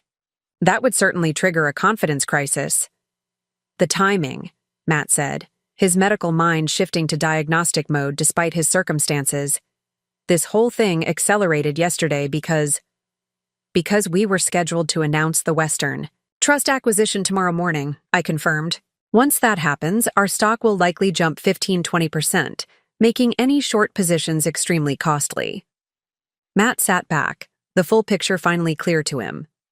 So I was targeted because I'm your husband, but also because I had a professional vulnerability they could exploit, the Winters case.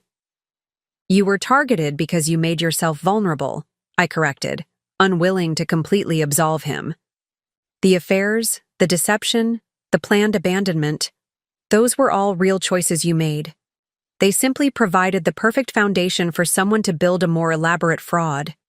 He nodded, accepting the harsh truth. What happens now? I glanced at my watch, calculating the time remaining before markets closed. Now I need to return to the bank and implement countermeasures. The district attorney's office is already reviewing the evidence inconsistencies, but the financial damage could be done before they reach any conclusions. As I stood to leave, Matt looked up at me, his expression more genuine than I had seen in years. Sarah, I'm sorry. Not just for this mess, but for everything. For never seeing who you really are. For being too self-absorbed to notice my wife was running a financial institution while I was lecturing her about balancing a checkbook. A rueful smile touched his lips. The CEO of First National. I still can't quite believe it. That's been our problem all along, Matt, I replied, a weight lifting as I finally spoke this truth aloud. You never bothered to believe it, even when the evidence was right in front of you. As the guard opened the door to escort me out, Matt called after me. Sarah, whoever's behind this, they have no idea who they're dealing with, do they? For the first time in days, I felt a genuine smile form. No, I replied. They absolutely don't. Walking out of the detention center into the bright afternoon sunlight, I was already formulating our counterattack. It was time to reveal exactly who Sarah Reynolds really was, not just to my husband, but to everyone who had underestimated the woman behind the CEO title. The car ride back to the bank was a focused blur of activity. Using the secure line, I convened an emergency response team, issuing rapid-fire directives that would form our counteroffensive. Gordon, I need you to contact the SEC immediately. Report suspicious trading activity in our stock, specifically, the short positions taken in the last 3 hours.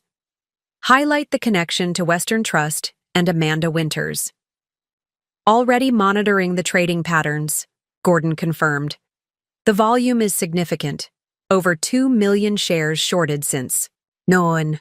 Frank, assemble everything we have on the Winters family, particularly Amanda. I want financial records, corporate connections, communication with Western Trust executives, and I need the identity of the woman who claimed to be Elise Winters. Facial recognition, security footage, everything. Working on it now, Frank responded. Preliminary facial recognition from our branch cameras suggests she might be Vanessa Crane, a financial consultant who previously worked with Amanda Winters at Morgan Stanley. The pieces were falling into place with alarming clarity. This wasn't just about Matt, or even about me personally. This was a sophisticated attempt to derail the Western Trust acquisition by manufacturing a scandal that would undermine confidence in First National's leadership and tank our stock value at the critical pre-announcement juncture. Elise, I continued, addressing our PR director, prepare an alternative press statement. We're changing strategies completely. What direction are we taking? She asked. I took a deep breath, making the decision that would define both my personal and professional future. Full transparency. We're going to reveal the attempted manipulation of our stock price through the orchestrated scandal involving my husband. Instead of playing defense, we're taking control of the narrative. That's unprecedented, Elise responded, caution evident in her voice. It could backfire spectacularly if we don't have irrefutable evidence. Which is why we have exactly 90 minutes to assemble that evidence, I replied firmly. The markets close at 4 SAC. We need to make our announcement by 3:30 to prevent further short selling and trigger a reversal. As we pulled into the bank's underground garage, I noticed additional security personnel stationed at strategic points, Frank's team responding to the elevated threat level. The executive elevator whisked me directly to the crisis management center that had been established in the conference room adjacent to my office.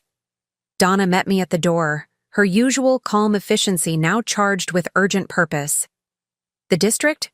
Attorney's office called twice while you were gone. They've found significant irregularities in the evidence against Dr. Reynolds, and this just arrived from the forensic team. She handed me a tablet displaying a detailed analysis of the documentation found in Matt's office. The report confirmed what I had begun to suspect. The forged identity documents had been created recently, using sophisticated methods that weren't consistent with Matt's capabilities or resources.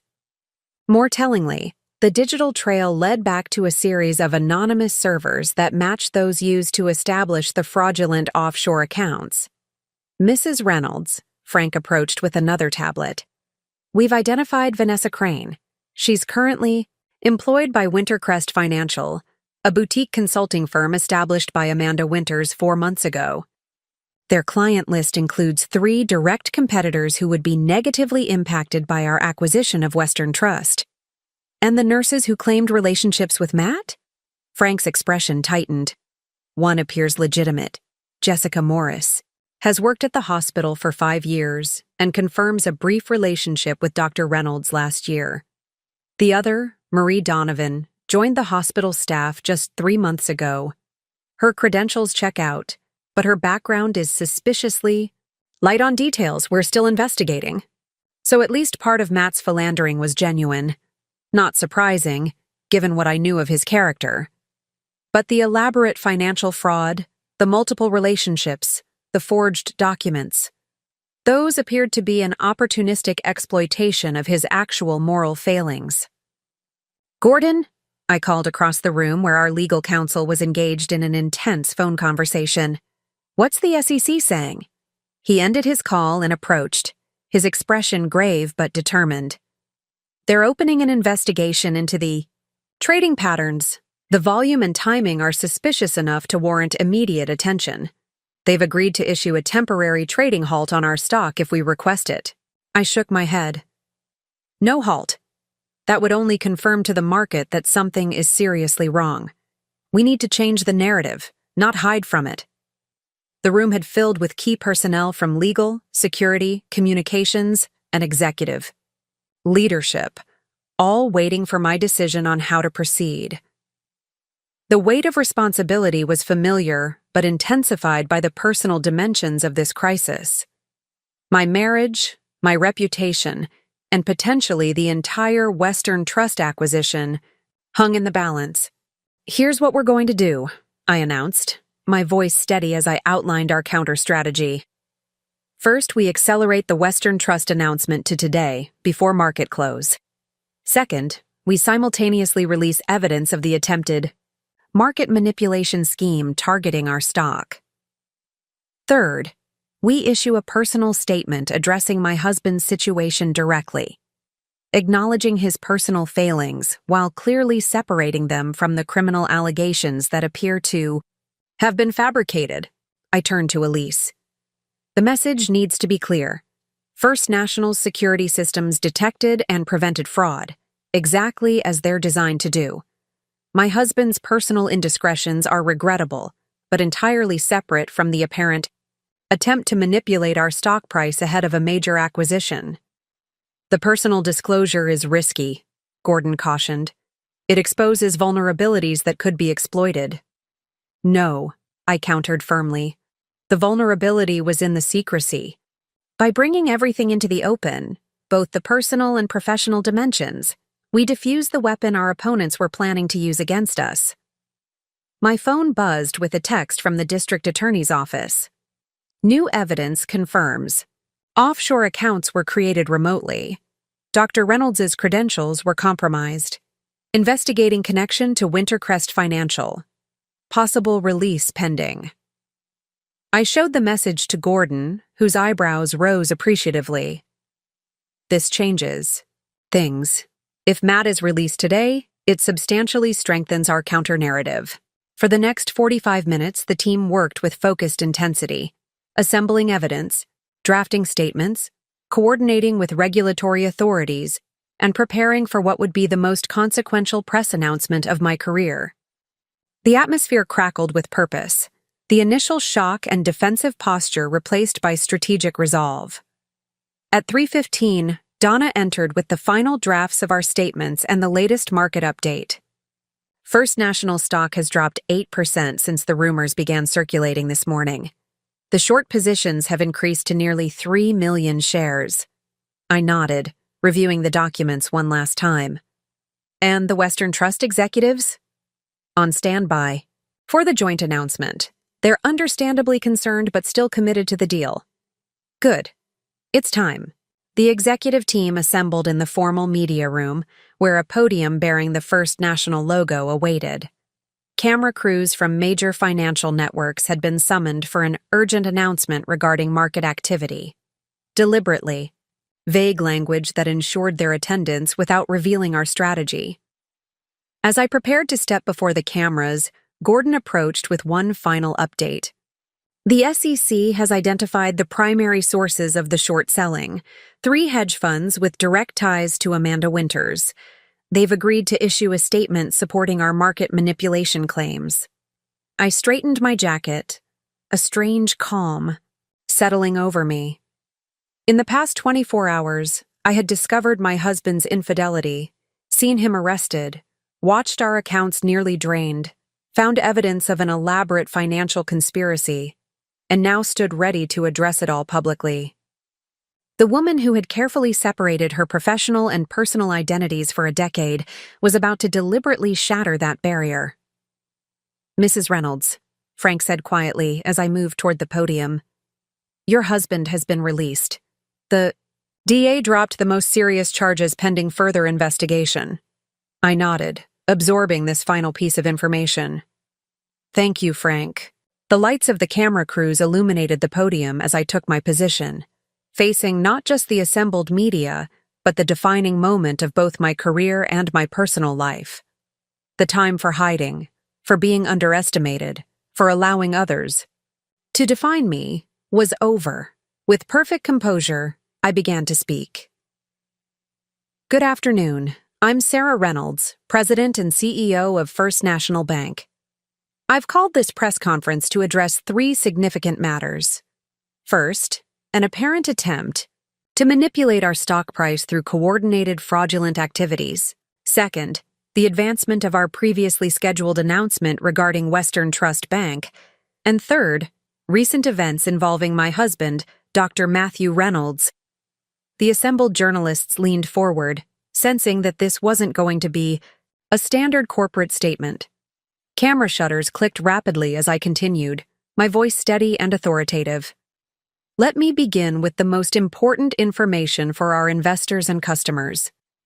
First National Bank has detected and is currently working with federal authorities to investigate what appears to be a coordinated attempt to manipulate our stock price through the fabrication of fraudulent activities allegedly committed by my husband."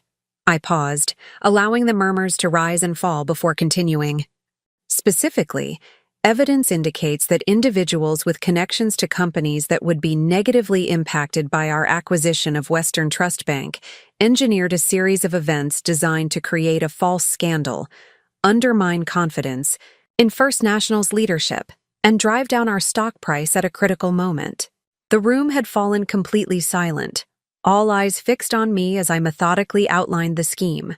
The compromised credentials, the falsified documents, the impersonation of Elise Winters, the connection to Amanda Winters and her financial consulting firm, and the suspicious short-selling activity that had accelerated throughout the day. The Securities and Exchange Commission has opened an investigation into the trading patterns and has identified 3 hedge funds with direct connections to parties who would benefit from derailing our acquisition of Western Trust. Their preliminary findings support our assertion that this was a deliberate attempt at market manipulation through the weaponization of personal information. I turned to the second announcement, my tone shifting to one of calculated confidence. Which brings me to our second piece of news. First National Bank and Western Trust have agreed to accelerate our merger announcement in light of these manipulation attempts. I'm pleased to announce that as of market opening tomorrow, First National will begin the process of acquiring Western Trust Bank in a transaction valued at $4.2 billion, creating the region's largest and most stable financial institution. Flashbulbs erupted as journalists captured what would undoubtedly be tomorrow's business section headline. I waited for the initial reaction to subside before addressing the final, most personal aspect of my statement. Finally, I want to address the situation regarding my husband, Dr. Matthew Reynolds, who was arrested yesterday on suspicion of financial fraud and subsequently released today as new evidence came to light. This was the moment, the deliberate dismantling of the barrier I had maintained between my professional and personal lives for a decade. I could feel the weight of every word as I continued. The evidence now suggests that while Dr. Reynolds was engaged in personal indiscretions that affected our marriage, the criminal financial activities attributed to him appear to have been fabricated by third parties who compromised his accounts and credentials. I looked directly into the cameras, abandoning the traditional corporate reserve for something more authentic. For those wondering why my husband was apparently unaware of my position as CEO of this institution, the explanation is simple. Early in our relationship, Dr. Reynolds made assumptions about my role at the bank that I chose not to correct. Over time, this evolved into an unusual arrangement where my professional identity remained largely separate from our marriage. A reporter called out, unable to contain himself. "Are you saying your husband didn't know you were the CEO of First National for 10 years? I allowed myself a small, measured smile. "What I'm saying is that some people see only what they expect to see. My husband expected to see just a wife with a minor banking position, and so that's all he saw, despite my name on the building and my photo in the annual report." The statement triggered a burst of surprised laughter from the assembled press, breaking the tension and recasting the narrative in one deft stroke. I was no longer just the victimized spouse or the embattled CEO. I was a woman speaking a truth that many professional women would recognize. The irony that this same blindness made him the perfect target for those attempting to manipulate our stock is not lost on me. Those behind this scheme assumed that personal humiliation would cloud my professional judgment, that a woman dealing with marital betrayal would be too emotionally compromised to protect her institution.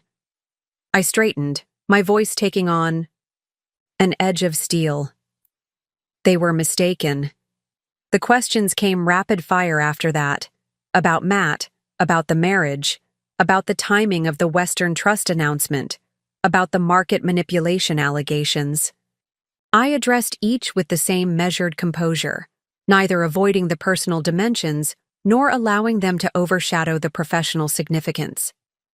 "Mrs. Reynolds," called out a journalist from the Wall Street Journal, "are you and Dr. Reynolds planning to reconcile given these new developments?" It was the question I had been anticipating, the one that sought to reduce this complex situation to a simple personal drama. "My husband and I will be addressing our personal relationship privately, as all couples should. Today's press conference is about protecting this institution, its shareholders, and its customers from a sophisticated attempt at market manipulation.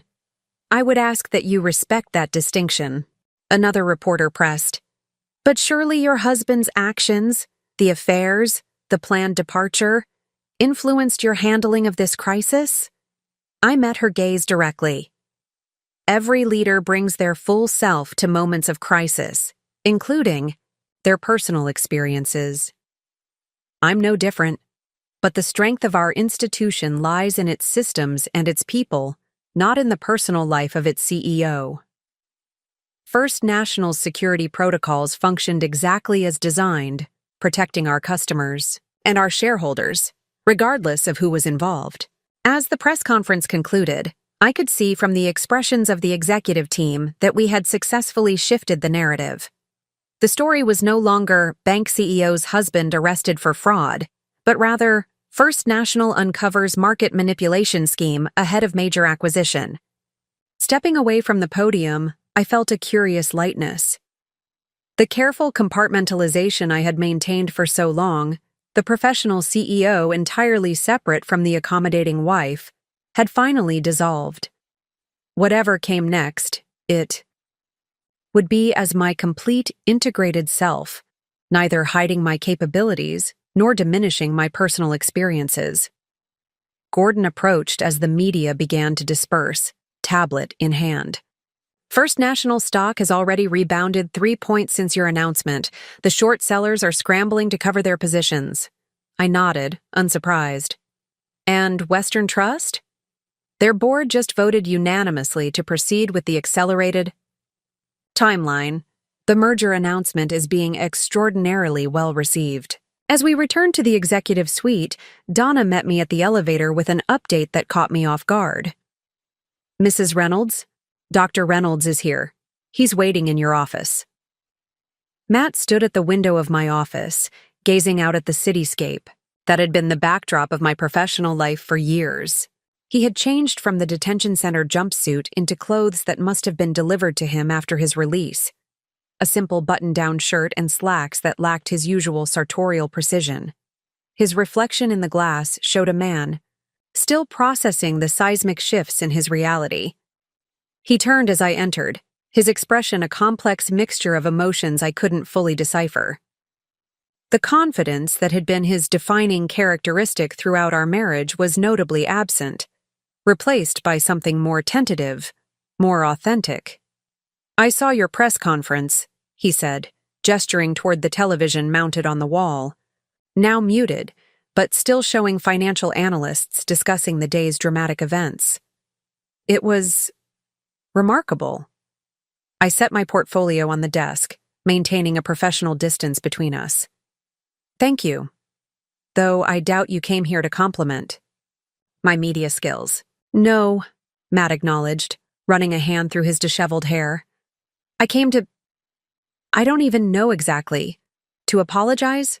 To explain? To try to understand how we got here? He gestured helplessly at the space between us. 10 years, Sarah. 10 years! And I never knew who you really were. That's not entirely accurate, I corrected him, settling into my chair. You knew exactly who I was. You simply chose to see only the parts that fit your preferred narrative. He nodded slowly, accepting the truth of my words without the defensive reaction that would have been typical just days ago. The hospital. Called while I was being processed out. They've suspended my surgical privileges pending an ethics investigation. A bitter smile crossed his lips. Apparently, sleeping with nurses and patients' relatives violates professional standards, even when you haven't committed financial fraud. Are you surprised? I asked, genuinely curious about his thought process. That there are consequences for my actions? I suppose I shouldn't be. He sank into one of the visitor chairs across from my desk, suddenly looking exhausted. The thing is, Sarah, I've been living in a world where there weren't consequences. Not for me. Star surgeon, department head, hospital board member. I started believing I was somehow above the ordinary rules. The self-awareness was unexpected, a glimpse of reflection that had been notably absent throughout our marriage. And me? I asked. Where did I fit in this consequence-free world you'd constructed? Matt looked up, meeting my gaze directly. You were the supportive wife, the one who kept everything running smoothly at home while I focused on my important work, the one who nodded and smiled when I explained basic financial concepts that you probably understood better than I ever could. And you never questioned that? Never wondered about my education, my ambitions, my capabilities? I assumed I knew, he admitted. When we met, you said you worked at First National in executive leadership. I immediately thought executive assistant, because he trailed off, the recognition of his own bias finally dawning on him. Because what successful executive would be at that charity event alone in a simple dress, without the trappings you associated with power? I finished for him. And rather than correct your assumption, I decided to see how long it would take. You to actually ask me about my career, which I never did, Matt acknowledged, the full weight of this revelation evident in his expression. Not once in 10 years.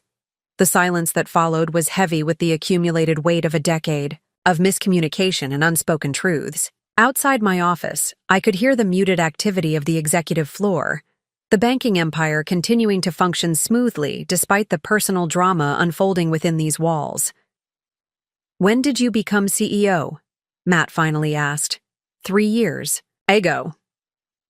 Before that, I was COO for 4 years, and Senior Vice President of Operations before that. There was an announcement in the business section, he recalled slowly. I remember seeing your photo one morning at breakfast. I mentioned that. You looked like someone at my wife's bank and you just smiled and said, "How funny," before changing the subject. I remembered that morning clearly, the momentary hope that he'd finally make the connection, followed by the familiar disappointment when he immediately dismissed the possibility that the powerful woman in the newspaper could be the same person, who shared his bed. "Why didn't you just tell me?" he asked, genuine confusion in his voice. "Initially it was a test, to see if you'd take enough interest in my life to ask. Then it became an experiment. How long could it continue before you noticed? And eventually, it was simply the status quo. Our marriage operated on the understanding that your career was significant while mine was incidental." Matt winced at the accuracy of my assessment. "And now? What happens now, Sarah?" The question hung between us, encompassing far more than just the immediate future. What happened to a marriage built on fundamental misperception once that illusion was shattered? What happened to a man whose entire self-concept had been upended in the space of 24 hours? What happened to a woman who had finally integrated her carefully compartmentalized identities? "Now we make decisions based on reality rather than comfortable fictions," I replied, my tone softening slightly. "The charges against you have been reduced but not eliminated. Your career will require significant rebuilding. Our marriage—" I paused, considering my words carefully. "Our marriage existed under conditions that no longer apply. We need to determine if there's anything worth salvaging without those conditions." "And is there?" Matt asked quietly. "From your perspective, is there anything worth saving?" I studied the man I had married a decade ago, trying to separate the actual person from both the idealized image I had initially fallen for and the disappointing reality I had come to resent. Somewhere beneath the arrogance and entitlement was someone who had genuinely dedicated his life to healing others, who had shown flashes of compassion and insight that had attracted me in the first place. "I don't know," I answered honestly. "What I do know is that any relationship between us moving forward would have to be fundamentally different from what we've had. It would require you to actually see me, all of me, and for me to stop enabling your blindness." Matt nodded slowly, accepting this assessment. "And professionally? What happens with the investigation? The evidence increasingly suggests you were a pawn in a larger scheme. The affairs were real and will have their own consequences, but the financial crimes appear to have been manufactured by someone with substantial resources and technical capabilities." "Amanda Winters," Matt said grimly, "using me to get to you because of her father's death." "That appears to be the case, though the investigation is still developing." My phone buzzed with a message from Gordon. "SEC has frozen trading accounts of 3 hedge funds connected to Wintercrest Financial. Amanda Winters and Vanessa Crane being brought in for questioning. Full statement expected by morning." I showed the message to Matt, whose expression hardened. "They used my worst qualities against me. My ego, my wandering eye, my dismissiveness toward your career. If I hadn't been so me, none of this would have worked." The self-recognition, though belated, was something I hadn't expected from him. Perhaps the public humiliation and professional consequences had triggered a level of introspection previously absent. "True," I acknowledged.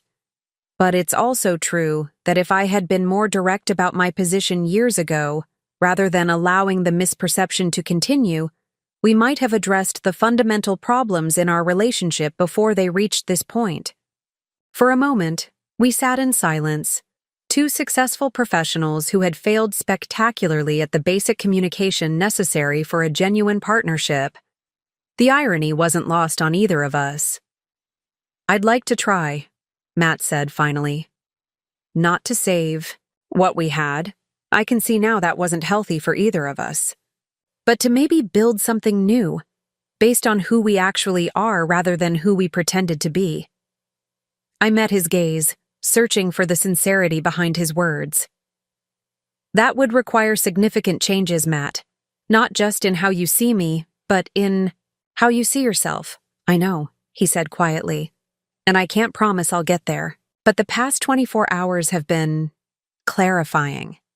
Sometimes you need to lose everything to see what really matters. 3 months passed with the rhythmic efficiency that had always characterized my professional life, though now that same, purposeful momentum extended into my personal affairs as well. The Western Trust acquisition had proceeded smoothly, creating the financial powerhouse we had envisioned while generating substantial shareholder value. First National stock had not only recovered from the manipulation attempt, but had reached new heights as the market responded positively to both the merger and the transparent handling of the crisis. The SEC investigation into Amanda Winters and her associates had resulted in multiple indictments for securities fraud, market manipulation, and identity theft. The elaborate scheme, using Matt's actual indiscretions as cover for manufactured financial crimes, had unraveled completely once exposed to scrutiny. Amanda Winters now faced substantial prison time, her vendetta against Matt for her father's death having backfired spectacularly. As for Matt and me, we had established a cautious separation, not quite divorce, but a deliberate disentangling of our daily lives to determine what, if anything, might be salvageable. He had moved into a downtown apartment while working to rebuild his professional reputation. The hospital ethics committee had issued a formal censure but allowed him to retain limited privileges, acknowledging that while his personal behavior had been problematic, his surgical skills still saved lives. I stood at the window of my office, watching the late afternoon sunlight cast long shadows across the financial district. My reflection showed a woman who appeared fundamentally unchanged. The same tailored suit, the same confident posture, the same thoughtful expression. Yet internally, everything had shifted. The careful compartmentalization that had defined my existence for a decade had dissolved, replaced by an integrated identity that no longer required hiding or diminishment in any context. A gentle knock at the door announced Donna's presence. "Mrs. Reynolds, your car is ready, and these just arrived from the printer." She placed a stack of business cards on my desk, identical to my previous ones except for one significant detail. These read, Sarah Mitchell Reynolds, incorporating my maiden name as a subtle but meaningful reclamation of identity. "Thank you, Donna. Please let Frank know I'll meet him downstairs." Today marked my first public speaking engagement since the events that had briefly made me the subject of national business news.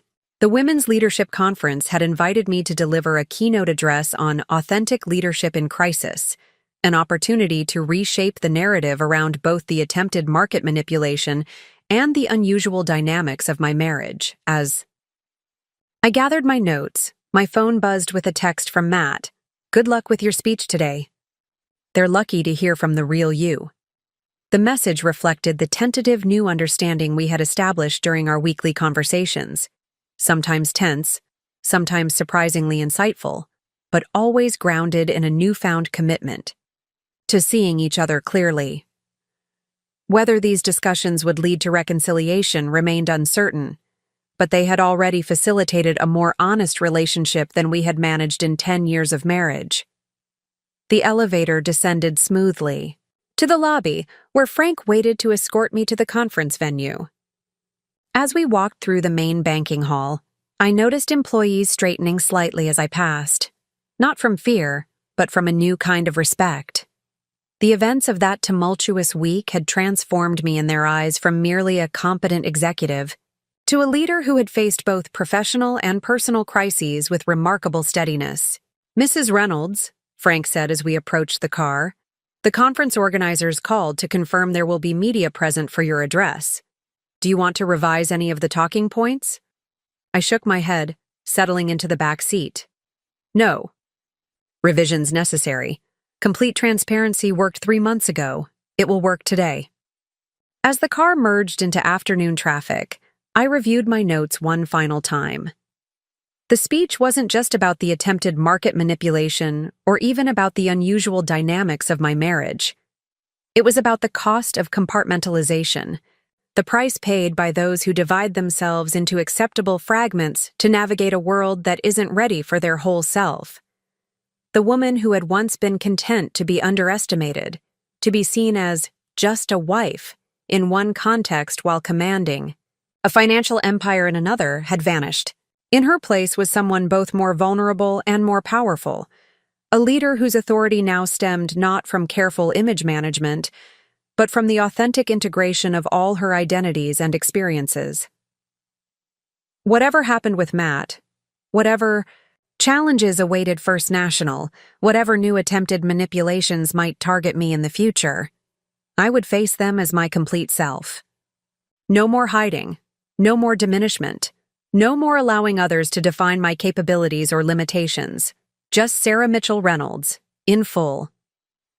The Women's Leadership Conference filled the grand ballroom of the Westview Hotel with over 500 attendees, executives, entrepreneurs, and emerging leaders from across the financial sector. The buzz of conversation quieted as I approached the podium, the spotlight creating a momentary isolation that allowed for a final breath of preparation before addressing the crowd. "Good evening," I began, surveying the sea of attentive faces. 3 months ago, I stood before a different audience, news cameras and financial reporters, to address what appeared to be a personal scandal involving my husband. Today, I want to share the real story behind those headlines, not as a cautionary tale, but as an examination of the invisible barriers many of us create in our professional lives. For the next 30 minutes, I spoke candidly about the experience, not just the market manipulation attempt and its resolution, but the decade-long division I had maintained between my professional and personal identities.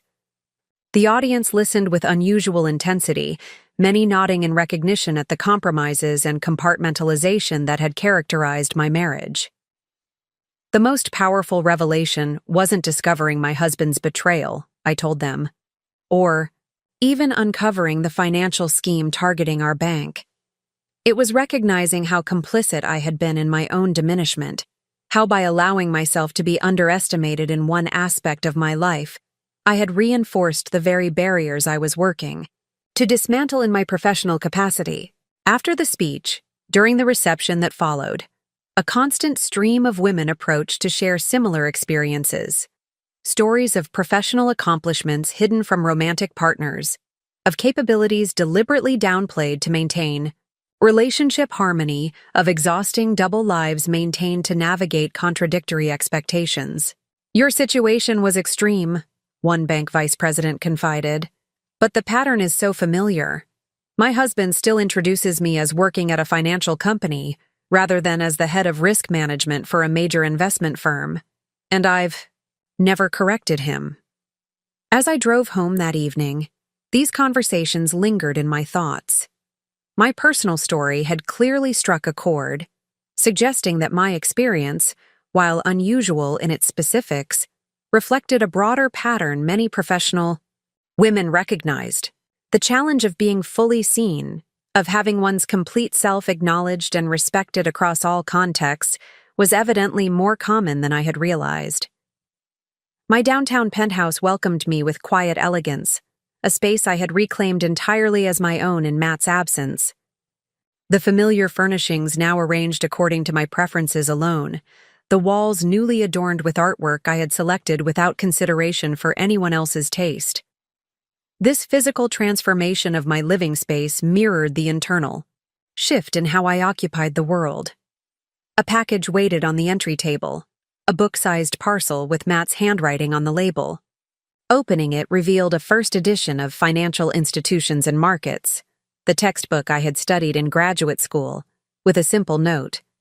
"Found this in a rare bookstore.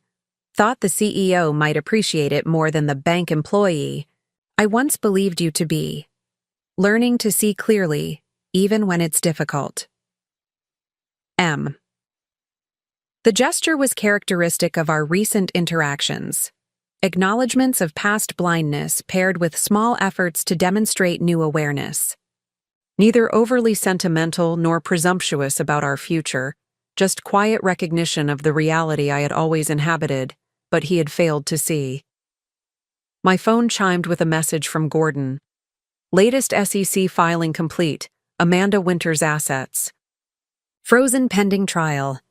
Her attorneys making noise about a plea deal. Justice was proceeding on its methodical path.